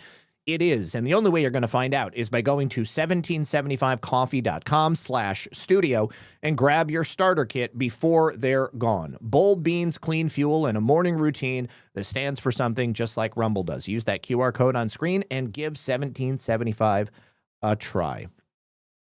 Okay, so this all goes back to the attempted Biden green energy slush fund that was thwarted by Lee Zeldin when he took over the EPA. This is, of course, the same slush fund that Project Veritas got another honeypotted young gay man in Washington, D.C. to admit to when he was talking about throwing bars of gold off the Titanic. Essentially, they were trying to push as many billions of dollars out the door as they could in the waning days of the Biden administration before the new Trump administration came in and put a stop to the just lawlessness that was in D.C., the leeches in these NGOs sucking as much money out of D.C. as they possibly could. Now, as I said in the introduction, we know that this money, at least some of it, did make its way to Stacey Abrams because newly filed tax documents by Rewiring America, which is her organization, or was, I don't know if they're still going to be around, show that they were able to quietly deposit about $5 million in federal taxpayer money before the EPA clawed back the rest of that grant money, $2 billion in grants. Now, the documents were reviewed and reported first by the Washington Free Beacon. And it also directly flies in the face of everything that Stacey Abrams has said publicly. She claims that she had a minimal role in this organization, or none at all. That may be believable because they had essentially done no work prior to the acceptance of this grant money. You could look at their tax documents prior to these ones, and they never had more than $100 in the bank. They had a stated list of goals and things that they wanted to achieve and the work that they would have allegedly done if they had the funding to do so. And of course, they got somebody to build their website. But it looks like the building of the website was probably as far as they truly got. But Stacey Abrams has always maintained that she really wasn't involved in this at all, other than they had her name on this organization's webpage. But Paul Sperry wrote about it last year and said President Trump singled out Georgia activist Stacey Abrams as someone who helped orchestrate the controversial $2 billion deal between these left-wing nonprofit groups and the EPA during the Biden regime. We know she's involved, President Trump said at the time, and he was right. After a statement, the Washington media went into overdrive and tried to claim that President Trump was making baseless claims that Stacey Abrams was not involved with this at all, even though she was a public ally of the Biden administration. As part of the Democrat deep state machine, she was profiting in many different ways. We've gone over Stacey Abrams' finances in depth in the past, and she's had her hands in a lot of pies over the years. In one instance of an attempt to play cover-up for Stacey Abrams, the Washington Post wrote that Abrams' role in this Biden green energy initiative has been vastly overblown by President Trump in the right-wing media. But the fact is, Abrams and her partner, a person by the name of Ari Matusiak, that's the CEO of Rewiring America, were the driving force behind the winning of this massive grant. Somebody had revealed this in their own words during a podcast last year. Matusiak said that she helped put together the Power Forward Communities Coalition to apply for and win that unprecedented $2 billion grant. By his own account, Matusiak also helped draft the 2022 Biden legislation that ended up creating the $27 billion green fund, which Rewiring America and its coalition were able to tap into in 2024, apply for these grants, and then almost get them deposited into their accounts. Now, PolitiFact also came out and tried to debunk President Trump's claims. They claimed that Abrams is no longer working for Rewiring America, but when you went to Stacey Abrams' own website, it still said that she was working for the nonprofit. Stacey serves as a senior advisor and consultant for Rewiring America, her own website states. And if you take a look at a timeline that we can draw from public records, it also sheds some light on how the histories of these individuals and these organizations have dovetailed together with the Biden administration to secure that multi-billion-dollar grant from within that lame duck group. In April of 2024, the Biden EPA awarded this huge, unprecedented $2 billion grant to this little-known nonprofit called Power Forward Communities. That served as the lead entity for a coalition which was spearheaded by Stacey Abrams and Methuselah's Rewiring America. Abrams served as senior counsel and senior advisor to Rewiring America from March of 2023 through early 2025, and this is the exact time when the grant was secured and the funds were distributed. Now, even though she later said she had no affiliation with Power Forward Communities, and she said I had a negligible role in the grant process, the tax filings tell us something entirely different. Of the $9.5 million Power Forward Communities received from the EPA by the end of 2024, more than half, over $5 million, went directly to Stacey Abrams and Methuselah's organization, Rewiring America. So Power Forward Communities reported no other source of revenue. They didn't get any donations. They didn't apply for any other grants. They didn't have any endowments that donated to them. It essentially acted as a pass-through. It was an entity that was designed solely to funnel American taxpayer dollars from this Biden Green New Scam Fund, which would then be passed out to organizations like Rewiring America and the individuals working there like Stacey Abrams and whomever after the fact might have been on the payroll. At the time, Rewiring America officials openly admitted Stacey Abrams played a pivotal role in securing the grant, again, flying in the face of Stacey Abrams' otherwise public statements. And when the scrutiny began to mount and the Trump EPA stepped in, suddenly everybody got cagey. The story changed.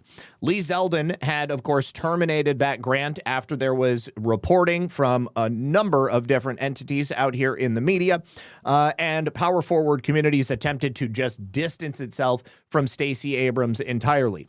Lee Zeldin wrote on X at the time, I proudly canceled this grant in March, citing the rampant self-dealing, conflicts of interest, unqualified recipients, and reduced government oversight.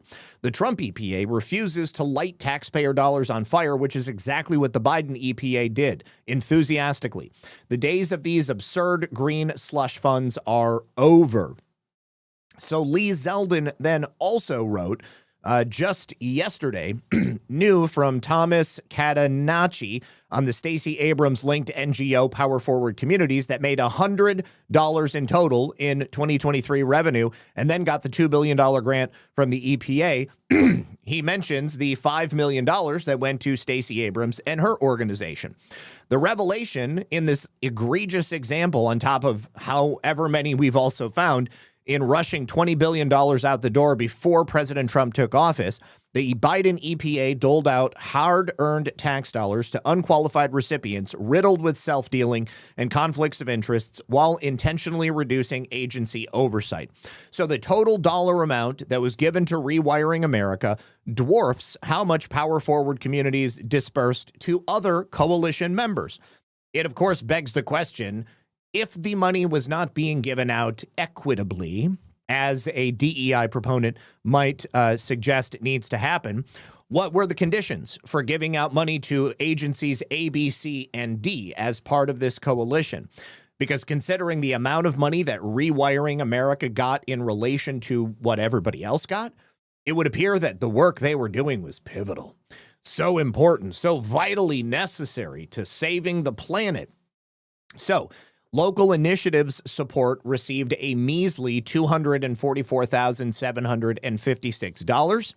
United Way Worldwide received $145,013. Enterprise Green Accelerator received a paltry $73,866. And Habitat for Humanity International received a big goose egg. Absolutely no money at all. In addition to the payments to those coalition members, Power Forward Communities reported spending $2.2 million of that initial grant to cover unspecified expenses. I guess we had a lot of things we had to pay for, but we're not willing to tell you what they were. $726,818 of the grant was spent on salaries for executives and other staff. $310,500 of the grant was spent on recruiting and other expenses. The salaries include $206,250 for Mayopolis, who only worked 20 hours per week. Mayopolis received an additional $181,121 from Rewiring America for consulting services. This is another sign of just how close these organizations were. Consulting is the biggest grift in the Washington, D.C. political shell game, because all you got to do is say, I gave advice and I got paid $250,000 for the advice that I gave. What was the advice? Well, it's proprietary. That's between me and my client. I don't have to tell you what that advice was. And, they will likely not tell you whether or not they even used my advice. They're free not to take it, but I'm just here to get my paycheck. Lee Zeldin also said every single penny given to this Stacey Abrams connected NGO last year was either sent to another pass-through entity or was used to pay the salaries of their well-connected top officials. It's the same organization that earned $100 in 2023, was given $2 billion by the EPA in 2024, and then was, of course, hidden. I proudly terminated this grant, but Stacey Abrams was still able to receive over $5 million as a result of this grift.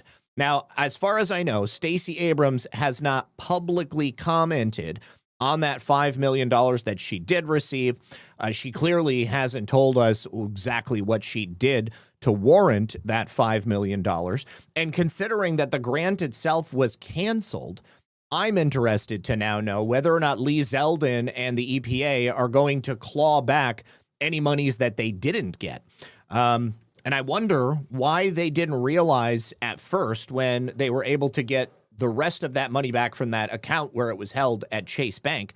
Is the $5 million, it's just like such a small amount in comparison to the $20 billion that they had attempted to give out to many other people, and the $2 billion total that was going to Rewiring America. I don't know, but $5 million is not a small amount. And if that money solely ended up in the accounts of Stacey Abrams, I think the American people deserve it back. We'll see. We'll see what happens. But Stacey Abrams has a lot to answer for. All right. Now, and speaking of people who have things to answer for, here's some interesting news about Fani Willis. Fani Willis, yesterday, during the course of her testimony, we saw the clip. She said she didn't know how her office was spending money. But the publicly available information that you can get through the county, through Fulton County, it absolutely does. And Nathan Wade was paid $100,000 or more, not in traditional salaries. He was paid out of forfeiture funds. This is a non-standard means of funding the salary for an employee, let alone funding the salary for your live-in boy toy lover with no prosecutorial experience that you plan on giving the biggest case of the century. She also mentioned forfeiture funds yesterday. I thought that was interesting because she was talking about the various budget sources that they have, and she said, we may have forfeiture funds. She said it like it was a throwaway, like to make sure that she got it on the record so that nobody could say she was trying to hide the fact that forfeiture funds were used. But traditionally speaking, like when forfeiture funds are handed over from the government or from these cases, they're usually used for materials and supplies and, maybe like upgrading things. But I have never heard of forfeiture funds being used to pay a portion of someone's salary. Mind you, $100,000 was not Nathan Wade's full salary. That was just a portion of the money that he was paid. That he was paid. But this is seized property, all from seized property. So this is money that other people had taken from them, and Fani Willis used it to pay her boyfriend. Yeah, not the kind of thing that I have ever seen take place in the past. Now, here is some pretty interesting news. The Department of Housing and Urban Development, we've spoken about their presence in Minneapolis and in the rest of Minnesota this week, but they are now also investigating Colorado. So they want to find out whether providers in Colorado helped nearly 3,000 people swindle money from the taxpayer. So this investigation is, of course, having to do with housing and urban development. There was an audit that was done internally where they found that benefits were granted to 221 dead people. This is also a favorite of the scammers in America, it seems. On top of the 221 dead people who were not supposed to be receiving free housing on behalf of housing and urban development, there were also another 87 people in Colorado that were given benefits who were simply ineligible for benefits. They also said they found another 2,519 beneficiaries who still need to undergo additional verification. So those 2,500 people right there may also found to be dead or ineligible to be receiving benefits. So a HUD spokesperson stated, from deceased tenants to individuals receiving HUD housing benefits who were never supposed to, the department has questions for HUD-sponsored housing providers in Colorado, and we expect prompt answers and enforcement action. The apparent fraud took place in most of the Rocky Mountain State's 59 public housing agencies, so there's none that appear to be immune from the fraud, and it was particularly pronounced in the Denver Housing Authority. HUD officials are set to demand the public housing authorities perform additional verification of beneficiaries and remove deceased tenants and ineligible beneficiaries from their roles.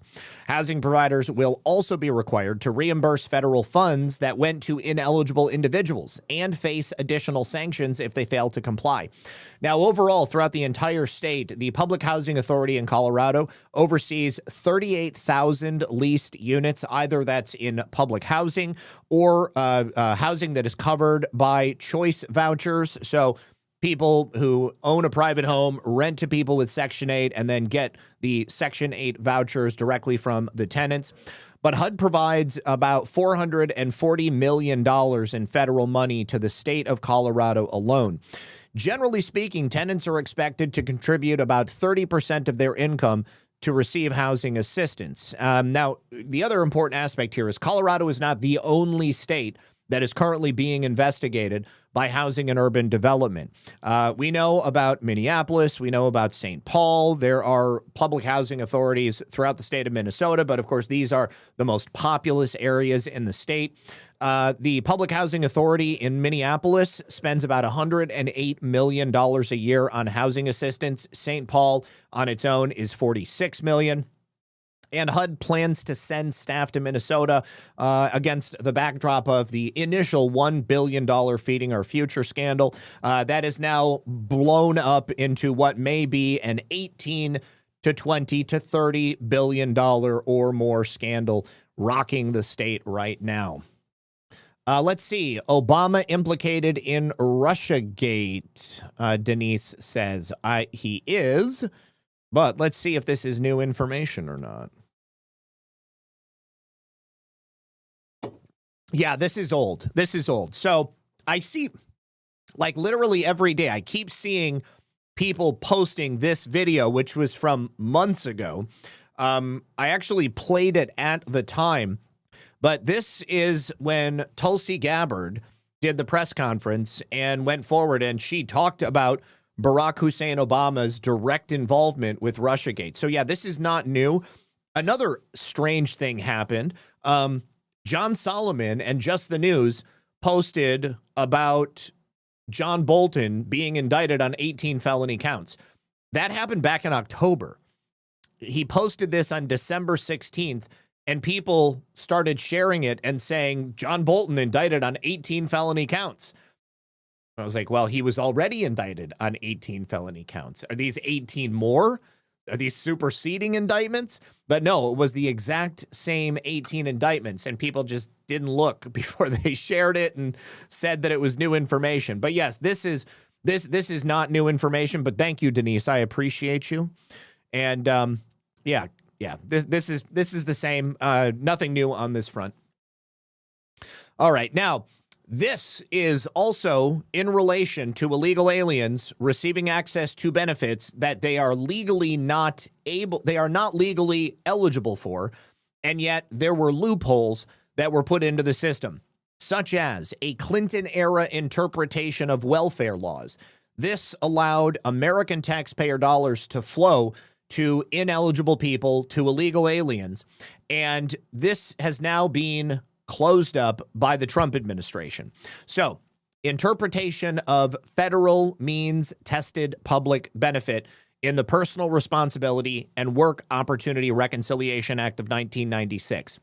This office concluded in 1997 that phrase, federal means tested public benefit, as used in the Personal Responsibility and Work Opportunity Reconciliation Act of 1996, and that it could permissibly be read to include only benefits administered under mandatory but not discretionary federal spending programs. We therefore deferred to two agencies' interpretation under the Chevron framework. Obviously, Chevron deference has been overturned. That Supreme Court decision from a couple of years ago is now having implications here. Having been asked to reconsider in view of Loper Bright Enterprises versus Raimondo, which is what led to the overturning of Chevron deference, we can now conclude that the best reading of federal means tested public benefit is its plain meaning and withdraw our earlier opinion. Federal means tested public benefit is any federal public benefit for which the eligibility of an individual, household, or family eligibility unit for benefits or the amount of such benefits or both are determined on the basis of income, resources, or financial need of the individual, household, or unit, regardless of the funding sources for that federal public benefit. Okay, so this closes a loophole which allowed people who were not citizens of the United States, who had been given some special golden ticket to come in, and it's going to clear the way to ensure that we just tighten the ship up that much more, and that we don't come to find in a couple of years that the entire time people continued to receive free money off the backs of the American taxpayer. In addition to that, there is also a effort by the Trump administration. New documents have been released in a leak, which indicates that the Trump administration is going to go forward and very hard with the denaturalization of people who have been involved in theft and grift and stealing from American taxpayers. So they're looking at, in each of these different places where they are currently doing operations, where they're determining that fraud has taken place, and they are investigating people who have become citizens through the naturalization process, and they are going to begin denaturalizing people and kicking them out of the United States of America. So, again, just another avenue to ensure that the people who are here are the people who deserve to be here and who are not going to be taking advantage of this system. Let's see. Now, we also have a really tragic story coming out of Virginia. This is a sanctuary city in Fairfax, Virginia. There was an ICE detainer on a violent criminal illegal alien, and rather than honoring the ICE detainer, the Fairfax County jail that was holding him released him back into the community. Well, less than a day later, this individual had murdered an American citizen. ICE is telling us not only was this suspect illegally in the country, they had put a detainer on him that was not honored. In addition, it turns out he's been charged with multiple crimes in the past, including murder, seemingly with no consequences. Police spent a long time investigating at the home where this happened on Wednesday afternoon, and there are a lot of questions about why the crime was ever allowed to happen and why the suspect was free. This is very shocking, that this happened in a neighborhood that's supposed to be safe. Brian Del Cid lives very close to the home where the homicide happened. He says what's also shocking is that suspected shooter Marvin Morales Ortez had just been released from jail less than 24 hours before allegedly using this gun to shoot and kill a man. It is very upsetting that he literally just got out yesterday. Police remained on the scene investigating Wednesday night. The crime happened inside this home on Fanshell Court in Reston. Until Tuesday, Morales-Ortiz had been in jail facing charges for allegedly brandishing a gun and assaulting and injuring someone. He was released when the Fairfax County Commonwealth's Attorney's Office decided to drop the case. They told us in a statement, prosecutors were unable to move forward with the case because the victim told police that they were out of the country and would not be coming to court to cooperate in proceedings. Sadly, without the victim's necessary testimony, we could not move forward with the case. But this is not the first time the County Commonwealth's Attorney's Office has chosen not to press charges against Morales-Ortiz. Court records indicate since 2020, he's been charged with at least 7 crimes, including first-degree murder back in 2021. Yeah, this is in Fairfax County, Virginia. The latest murder occurred in Reston, Virginia. And every single time but one, prosecutors at some point decided not to move forward. The one time he was found guilty for a theft, he was fined, but records show he never paid it. Of course he didn't. Now, I go back to the announcement from Harmeet Dillon earlier in the show, going after state and federal officials for deprivation of rights. How is this behavior not deprivation of rights? When they refuse to prosecute dangerous criminals, regardless of their status as an American citizen or not, who are then let back out into the community with the knowledge that they could essentially do whatever they want and they're not going to face any consequences. And then they go on to either seriously injure or murder someone. This elderly individual who was just killed, I don't remember if it was a man or a woman, but I believe that they were in their 70s. They were shot and killed for their car. How is that person's murder not a deprivation of their rights? And how is it that this local prosecutor is not guilty of that murder by refusing to prosecute this individual time and time again, even failing to prosecute them for murder in the past? You know, I think, and then what about the judges who oversaw, these proceedings and said, now hold on just a second. I mean, I can see here, we've got this rap sheet. I can see the murder, I can see the theft, I can see the violent offenses, the assaults, everything. All of that should go together to paint a picture. Because if he was an American citizen, damn straight, that it would. That they would look at it and they would say, this person is a danger to society. Obviously there's no arenas law in Virginia. In North Carolina, it's a different situation. That's why this is not happening anymore in North Carolina. People are being held because the prosecutors and the judges, they're now going to be held to a much higher standard, as they should be. I feel like the penalties for a law enforcement officer, for a judge, for a prosecutor, they should be orders of magnitude higher than the penalties for an average citizen, because they know better. They know exactly what they're doing. They also have access to information that the general public doesn't know. They can see just how dangerous these people are, and they should be held to a much higher standard. I think they should have everything taken from them. If they are responsible for allowing a monster like this back out onto the street and they commit a murder or a rape, or they injure someone and permanently disable them for the rest of their life, they should have everything stripped from them, and they should be put in prison with a life sentence. Now, take a look at this. Based Commander Greg Bavino, currently operating in Illinois, Indiana area as part of Operation Midway Blitz. They just apprehended 16 illegal aliens who were working as Uber drivers.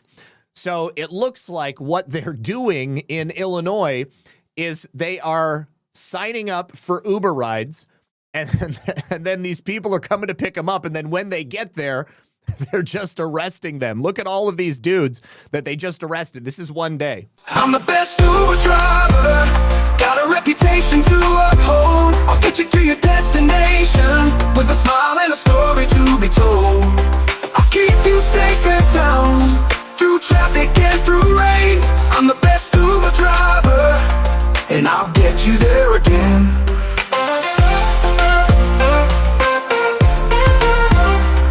I'm the best. Every single one of them, a criminal illegal alien with a previously known final order of deportation, 16 of them operating illegally on the roads, taking jobs from American citizens, bypassing our immigration laws, and now they are off the streets. Absolutely love it. All right. Now, we also have some great news coming out of Fulton County, Georgia. It seems the hits keep coming down there in Fulton County. They have just been forced to admit that 315,000 votes in the 2020 election were lacking poll worker signatures, which means that they were unverified, which means that they were illegal ballots that were cast. And those 315,000 votes were far, far greater than the sum total of Joe Biden's alleged margin of victory in the state. Now, the admission of these illegal ballots came during a December 9th hearing, which was held before the Georgia State Election Board, and it comes from a challenge that was filed by David Cross. He is a local election integrity activist.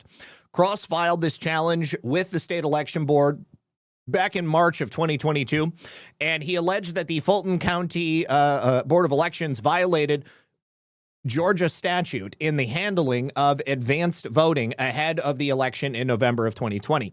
They counted hundreds of thousands of votes, even though polling workers failed to sign off on the vote tabulation tapes, which is critical for the certification process. As you know, in Fulton County, they've had numerous problems with chain of custody and verification and just a whole bunch of shit. You can't trust the election in Fulton County, let alone most other places in the United States. But Ann Brumbaugh, who is the attorney for the Fulton County Board of Registration and Elections, told the State Elections Board in the hearing that while she has not seen the tapes herself, the county does not dispute that the tapes were not signed. That's a legalese manner of saying, yes, Mr. Crum, or whatever his name was, Mr. Cross is correct in his assertions. So It was a violation of the rule, she said. We, since 2020, again, we have new leadership and a new building and a new board and a new standard operating procedure.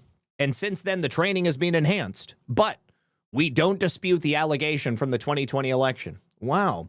So you're telling me that you're aware, and you've been aware, that the 2020 election was uncertifiable and was, in my opinion, totally fraudulent. This might have something to do with why Fulton County is being sued by the Department of Justice right now, because they refuse to hand over the election records. Once anybody looks at the election records, it's obvious that the election was uncertifiable and the results are therefore illegitimate. Now, Georgia's Secretary of State office investigated this alleged failure to sign the tabulation tapes, and they substantiated the findings that Fulton County violated official election record document processes when it discovered that 36 out of 37 advanced voting precincts in Fulton County, Georgia, failed to sign the tabulation tapes as required by statute. That's according to a 2024 investigation. In addition to probing the unsigned tabulation tapes, the investigation also found that officials at 32 polling sites failed to verify and zero their tapes out. Georgia law, of course, requires that election officials have each ballot scanner print 3 closing tapes at the end of each voting day. Poll workers must, it's not optional, they must sign these tapes or include a documented reason for refusal. Voting laws also require poll workers to begin each day of voting by printing and signing a 0 tape showing that the voting machines are starting with 0 votes. Here's the rub. If there is no record of whether or not the tabulator was set at 0 at the start of polling, there is no way of telling whether ballots from a previous election or ballots from a test run were left on the memory card and, of course, may be counted at a later time. This notably happened in Montana. Officials there discovered more tapes than were cast and believed the votes were leftover sample data that had not yet been cleared. These signed tapes are the sole legal certification that the reported totals are authentic, Cross told the state elections board at this hearing on December 9th. Fulton County produced 0 signed tabulator tapes in early voting. He also stated that he obtained 77 megabytes of election records from Fulton County through an open records request. That 77 megabytes, that's electronic, and it still cost him $15,800. Hats off to you, Patriot. Now, according to Cross, these included 134 tabulation tapes representing 315,000 votes. Each signature block on the tapes was blank, Cross said. He also highlighted a number of other irregularities, such as polling locations being open at impossibly late hours, like 2:09 a.m. He also said that he found duplicated scanner serial numbers where the memory devices were removed from one scanner and then printed on an alternate scanner. These are not clerical errors. They are catastrophic breaks in the chain of custody and certification. Because no tape was ever legally certified, Fulton County had no lawful authority to certify its advanced voting results to the Secretary of State. But they did it anyway. And Secretary Raffensperger accepted and folded those uncertified numbers into Georgia's official total without questioning them. That is not partisan. This is statutory. This is law. When the law demands 3 signatures on tabulator tapes and the county fails to follow the rules, those 315,000 votes are, by definition, uncertified. Now, Kevin Moncla is also an election integrity activist. He's been at the forefront of working on these challenges. He estimates that the number is probably a lot higher than 315,000. I agree with Kevin. Cross is asking the state election board to impose sanctions on Fulton County, have them publicly acknowledge their violations, and for the state to decertify Fulton County's 2020 advanced voting results. It's not to change who sits in the White House or what the score was, but instead to place an indelible and permanent asterisk on the record and finally force accountability. Now, the Federalist has reached out to the Georgia Secretary of State's office for comment. They want to know who was responsible for accepting Fulton County's tabulator tapes, despite the fact that they were uncertifiable. There were no signatures. And of course, the office did not return a request for comment at the time of publication. I would not imagine that they're going to comment on this at all, because once they comment on it, everything that we have been saying for the last 5 years becomes undeniable. At this point, it's like, all of the evidence of election malfeasance is out. It's been out for this entire time. I don't know what else there is to prove. The only thing that, in my opinion, is left for them to do is what David Cross is publicly asking for. A public decertification of the election results in that state. I think, Joe Biden has already been shown to have been an illegitimate president. He was not in power while he was living in the White House. Donald Trump was more of a president during Joe Biden's time in office than Joe Biden was. And, the one good thing is that all of the shit that happened gets laid at Biden's feet. Now all of the wins that are happening get set on the shoulders of President Trump. But yes, once they decertify this election and they can identify who are the ones that allowed it, those people can be prosecuted. Those people should be prosecuted. In the exact same way, I was talking about the judges being prosecuted, the prosecutors being prosecuted, anybody. Oh, the police who downgraded very, very significant felonies to misdemeanors so that they could make it appear as if their cities were safe when they were anything but. All of those people should be in prison. Gizmo's mom says, Zach, can you recommend a good company that sells silver? Time to buy. So, there's a lot of different places to buy silver. I usually go to it's been a long time since I've had disposable income, but, hang on. I have a couple different places. Usually I just try to get it wherever it's cheapest. To be quite honest with you, silver, you don't want to buy numismatics and collectible coins because you're going to be paying a premium. The only thing that matters is the value of the silver. So I have shopped at Money Metals, SD Bullion, APMEX, JM Bullion. Any of those places are great because you can find, silver at base, as close to silver prices as possible, just a little bit over. But I would look at all of those places. You know, you might find one coin that's going to be $5 more at another place. You might find a round that's going to be $2, $3, $5 more at one place, and you get it for cheaper someplace else. Some of those places are going to run specials if they get a whole lot of a particular type of silver and they need to clear out their inventory. Then you're going to be able to get a better price someplace. Scottsdale Mint, that's another good one for sure. AppMex, not Acme. I mean, you can also go to, I'm sure you've got local metal dealers in your area. You might want to just go in there and just see what they've got. I mean, even if you want to go and, you know, just buy some stuff that, you know, somebody sold to a pawn shop, you might be able to get some pretty good deals at a pawn shop. Although they're, you know, they may be charging you more if it is like a so-called collectible. But yeah, you know, silver, hang on, let me go see what silver's at right now. Let's go to SD Bullion and we'll see how much it is there.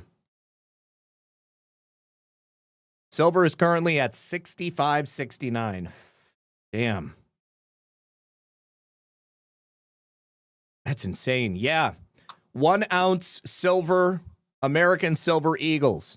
2025 Silver Eagles at $75 a piece. Holy shit. I bought all my silver as pretty much close to $25 an ounce. So, but it's been a couple of years since I could buy any additional. I used to get a silver every month. Let's see. Laura 850 says, what about the guy who got caught with the codes? I remember it happening, but was done with it. Nothing was done with it. That's another person that needs to be prosecuted. There have been so many people. In Georgia is just one place. I mean, think about all of the places we've talked about over the years. Yeah, there's a lot that needs to happen and a lot of people that need to be prosecuted. I trust that President Trump is telling the truth when he says that, you know, all of this is coming out imminently and the truth of the 2020 election is going to be on full display. All right. So you're welcome, Gizmo's mom. Great news. The House has just passed a bill that was spearheaded by Marjorie Taylor Greene, which will prosecute doctors and parents for pushing their children to have sex changes and get gender-affirming care. There were actually 4 Republicans who voted against the bill with Democrats. And, of course, a House member, Tim McBride, I think they go by Tina McBride, they were not happy about it. So this vote was held yesterday morning. It was called the Protect Children's Innocence Act, and it makes it a crime for sex change surgeries and hormonal treatments to be provided to minors. Now, for parents who facilitate, consent to, or transport the minor to receive sex change surgeries, they can be charged. It makes it a crime to knowingly perform or attempt to perform genital or bodily mutilation on another person who is a minor. There are penalties up to 10 years in prison, and it also protects them from chemical castration or hormonal treatments. And what this does is it codifies President Trump's executive order from January protecting children from chemical and surgical mutilation, which restricted sex change procedures for minors by cutting federal funding to institutions that practice these satanic procedures. So good news there. Obviously, it has to go to the Senate. We'll see if it's able to pass through there. But even given that, Robert Malone has announced that Health and Human Services just terminated quite a few federal grants to the American Academy of Pediatrics, totaling about $18 to $20 million in grant funding that was going out for gender-affirming care. Now, the AAP has recommended pediatricians practice gender-affirming care for children from the summer of 2021 and thereafter. And they recommended that all students and school staff age 2 or older wear masks in schools, even though there's no evidence that the masks or the gender-affirming care are going to do anything good. So that's good news right there. But we also separately have an announcement from RFK Jr. at HHS. He just signed a directive also banning transgender surgeries for minors nationwide. So let's listen to RFK announcing this incredible protection for children. I'm going to have to refresh.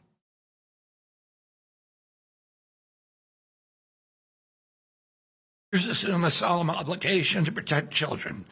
Yet doctors across the country now provide needless and irreversible sex-rejecting procedures that violate their sacred Hippocratic oath by endangering the very lives that they are sworn to safeguard.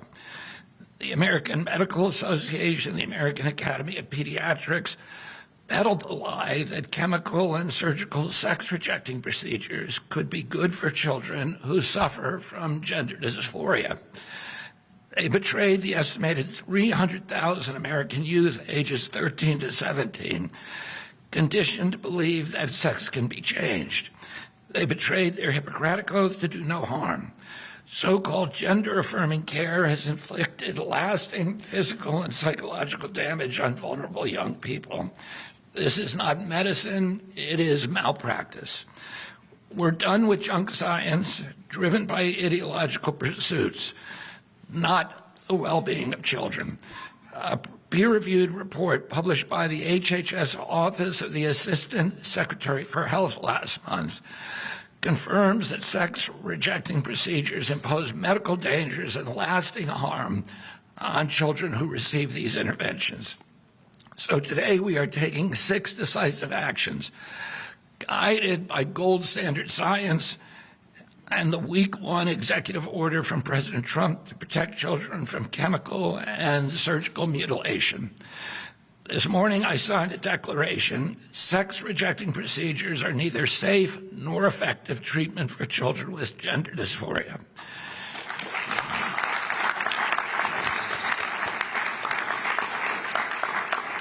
Now, ban circumcisions as well, because that is also male genital mutilation.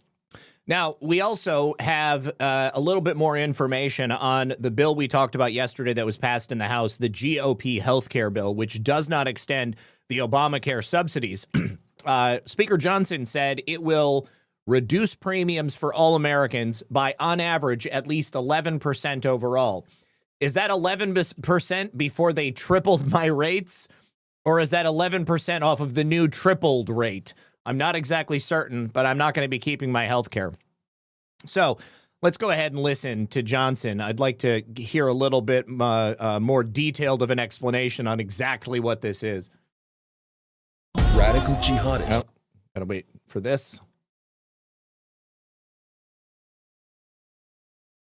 Bill that will bring down the cost of health care. The Lower Premiums for All Americans Act does exactly what the title suggests. It will reduce premiums for all Americans by, on average, at least 11% overall. And that's just the beginning. There will be much more to come. More ideas in the first part of next year to bring down the cost of health care.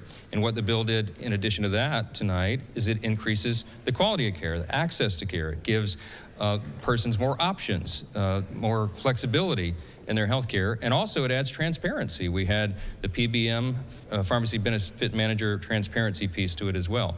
Now contrast that with the Democrats' COVID-era subsidy that they wanted to extend. That would only impact 7% of Americans. The bill we just passed impacts 100% of Americans. Their version would impact 7% of Americans, and it would cost taxpayers $350 billion. That is not the way to reduce the cost of health care. The Democrats do not want a solution they just demonstrated because they voted against this bill. They want an issue for the election. It is based on a false narrative. The Democrats broke America's health care system. When they gave us the ACA, the Unaffordable Care Act, 15 years ago, they promised that premiums would come down, that access would increase, and quality of health care would increase. None of that happened because it's a flawed system. Their response right now is to subsidize and continue to shovel taxpayer dollars onto a broken system. We say enough is enough. The Republican Party is the party that is bringing the ideas forward to fix. Okay. Absolutely nothing about the finer points or the specifics of the bill. I'm interested to learn about President Trump's discussion of health savings accounts for Americans to somehow deposit money for us so that we can use that for healthcare. Haven't heard anything about that. Looks like Thomas Massie was one of the ones who joined the Democrats in voting against the bill. Yeah, and no substantive information about it in there either.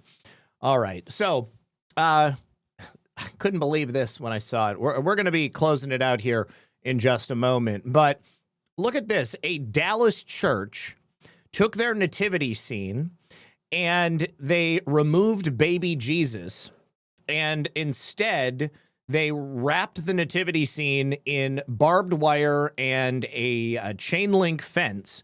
And they also painted the steps of their church with rainbow colors.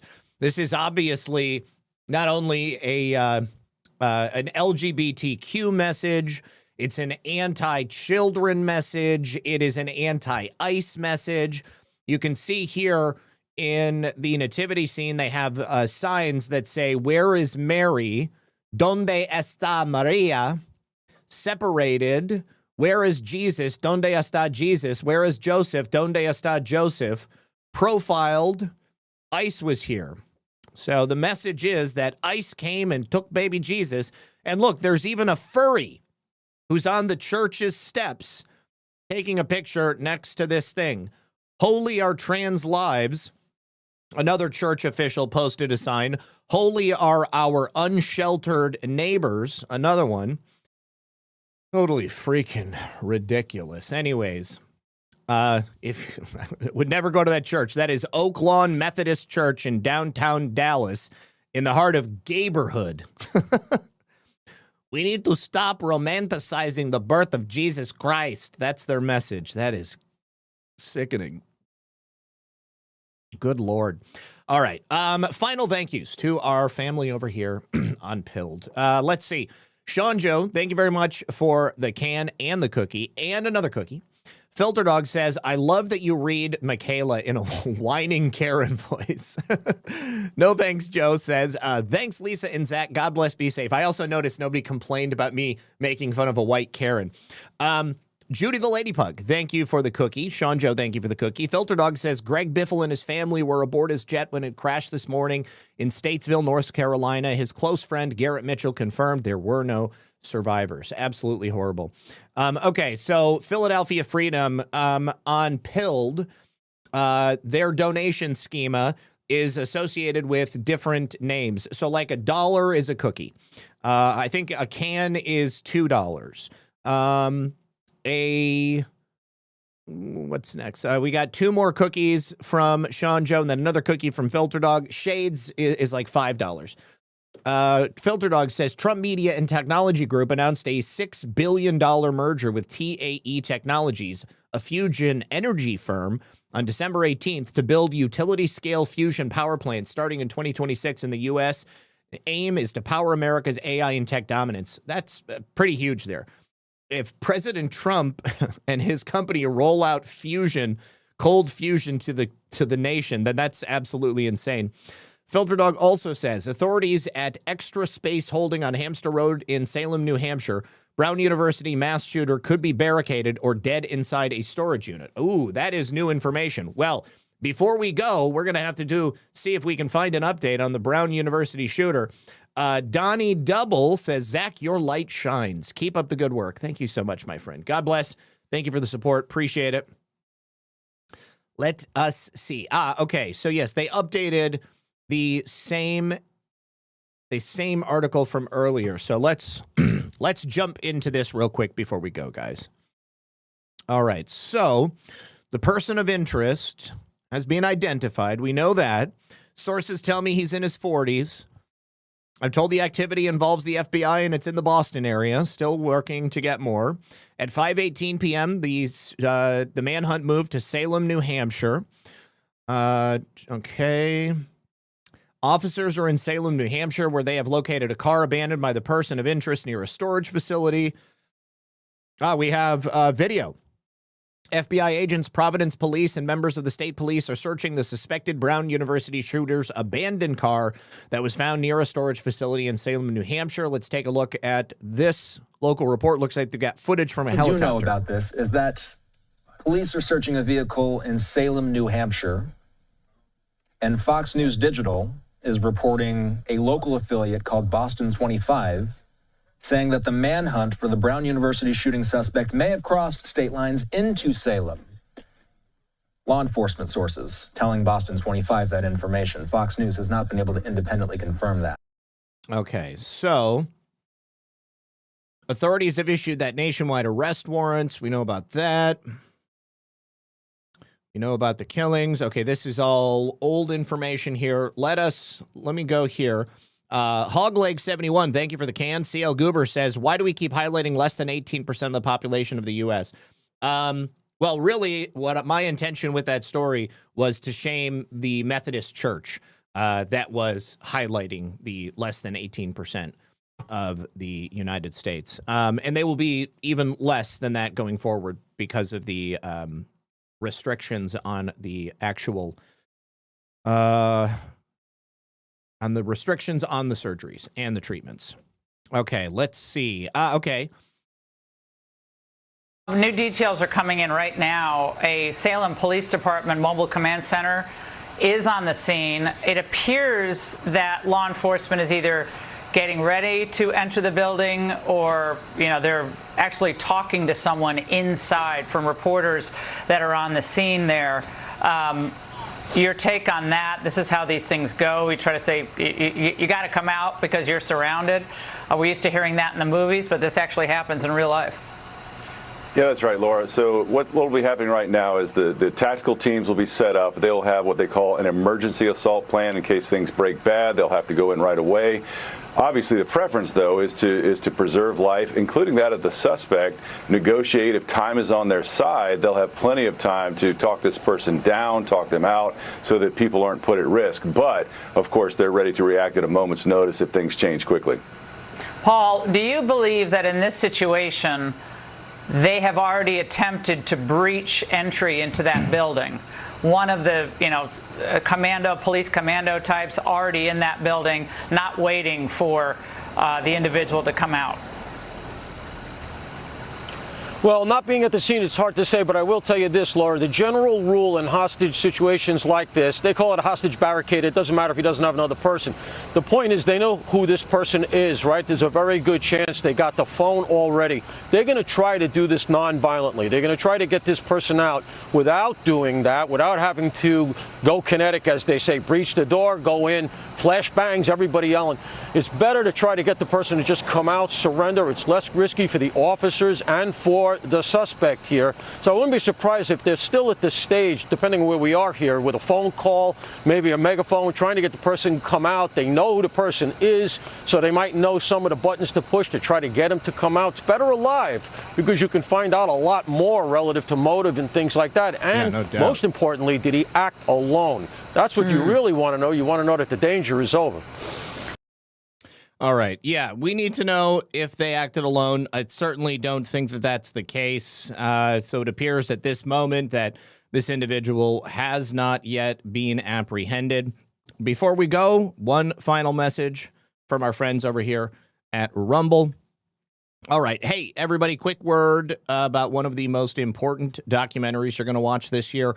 It's called The Fall of Minneapolis, and it was produced by Alpha News and award-winning journalist Liz Collin. Alpha News doing a lot of good work in Minneapolis. This film blows the lid off what really happened with George Floyd, the trial, the media lies, the police body cam footage they never showed you, and how an innocent city was burned while good cops were thrown under the bus.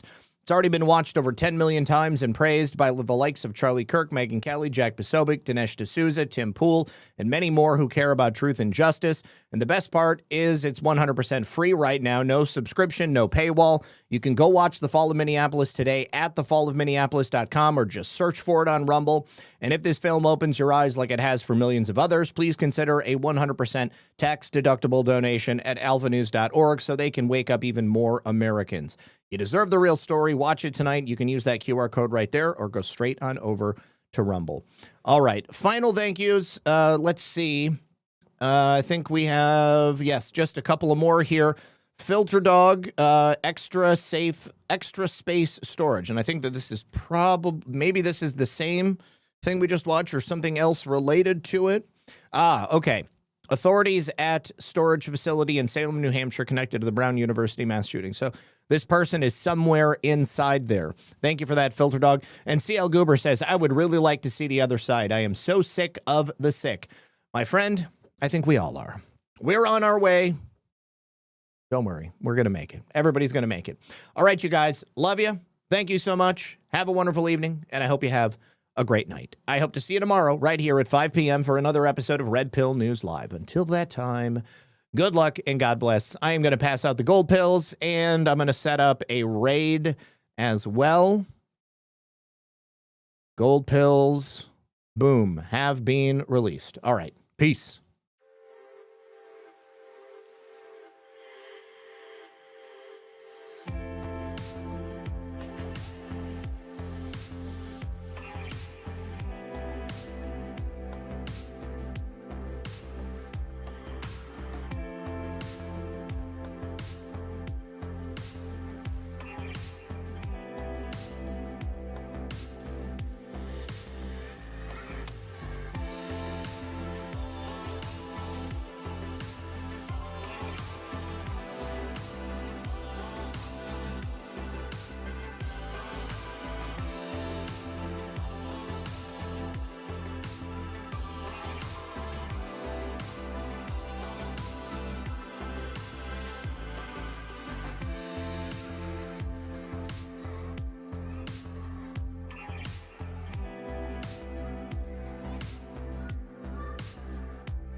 Hey, please hit the like button before you leave.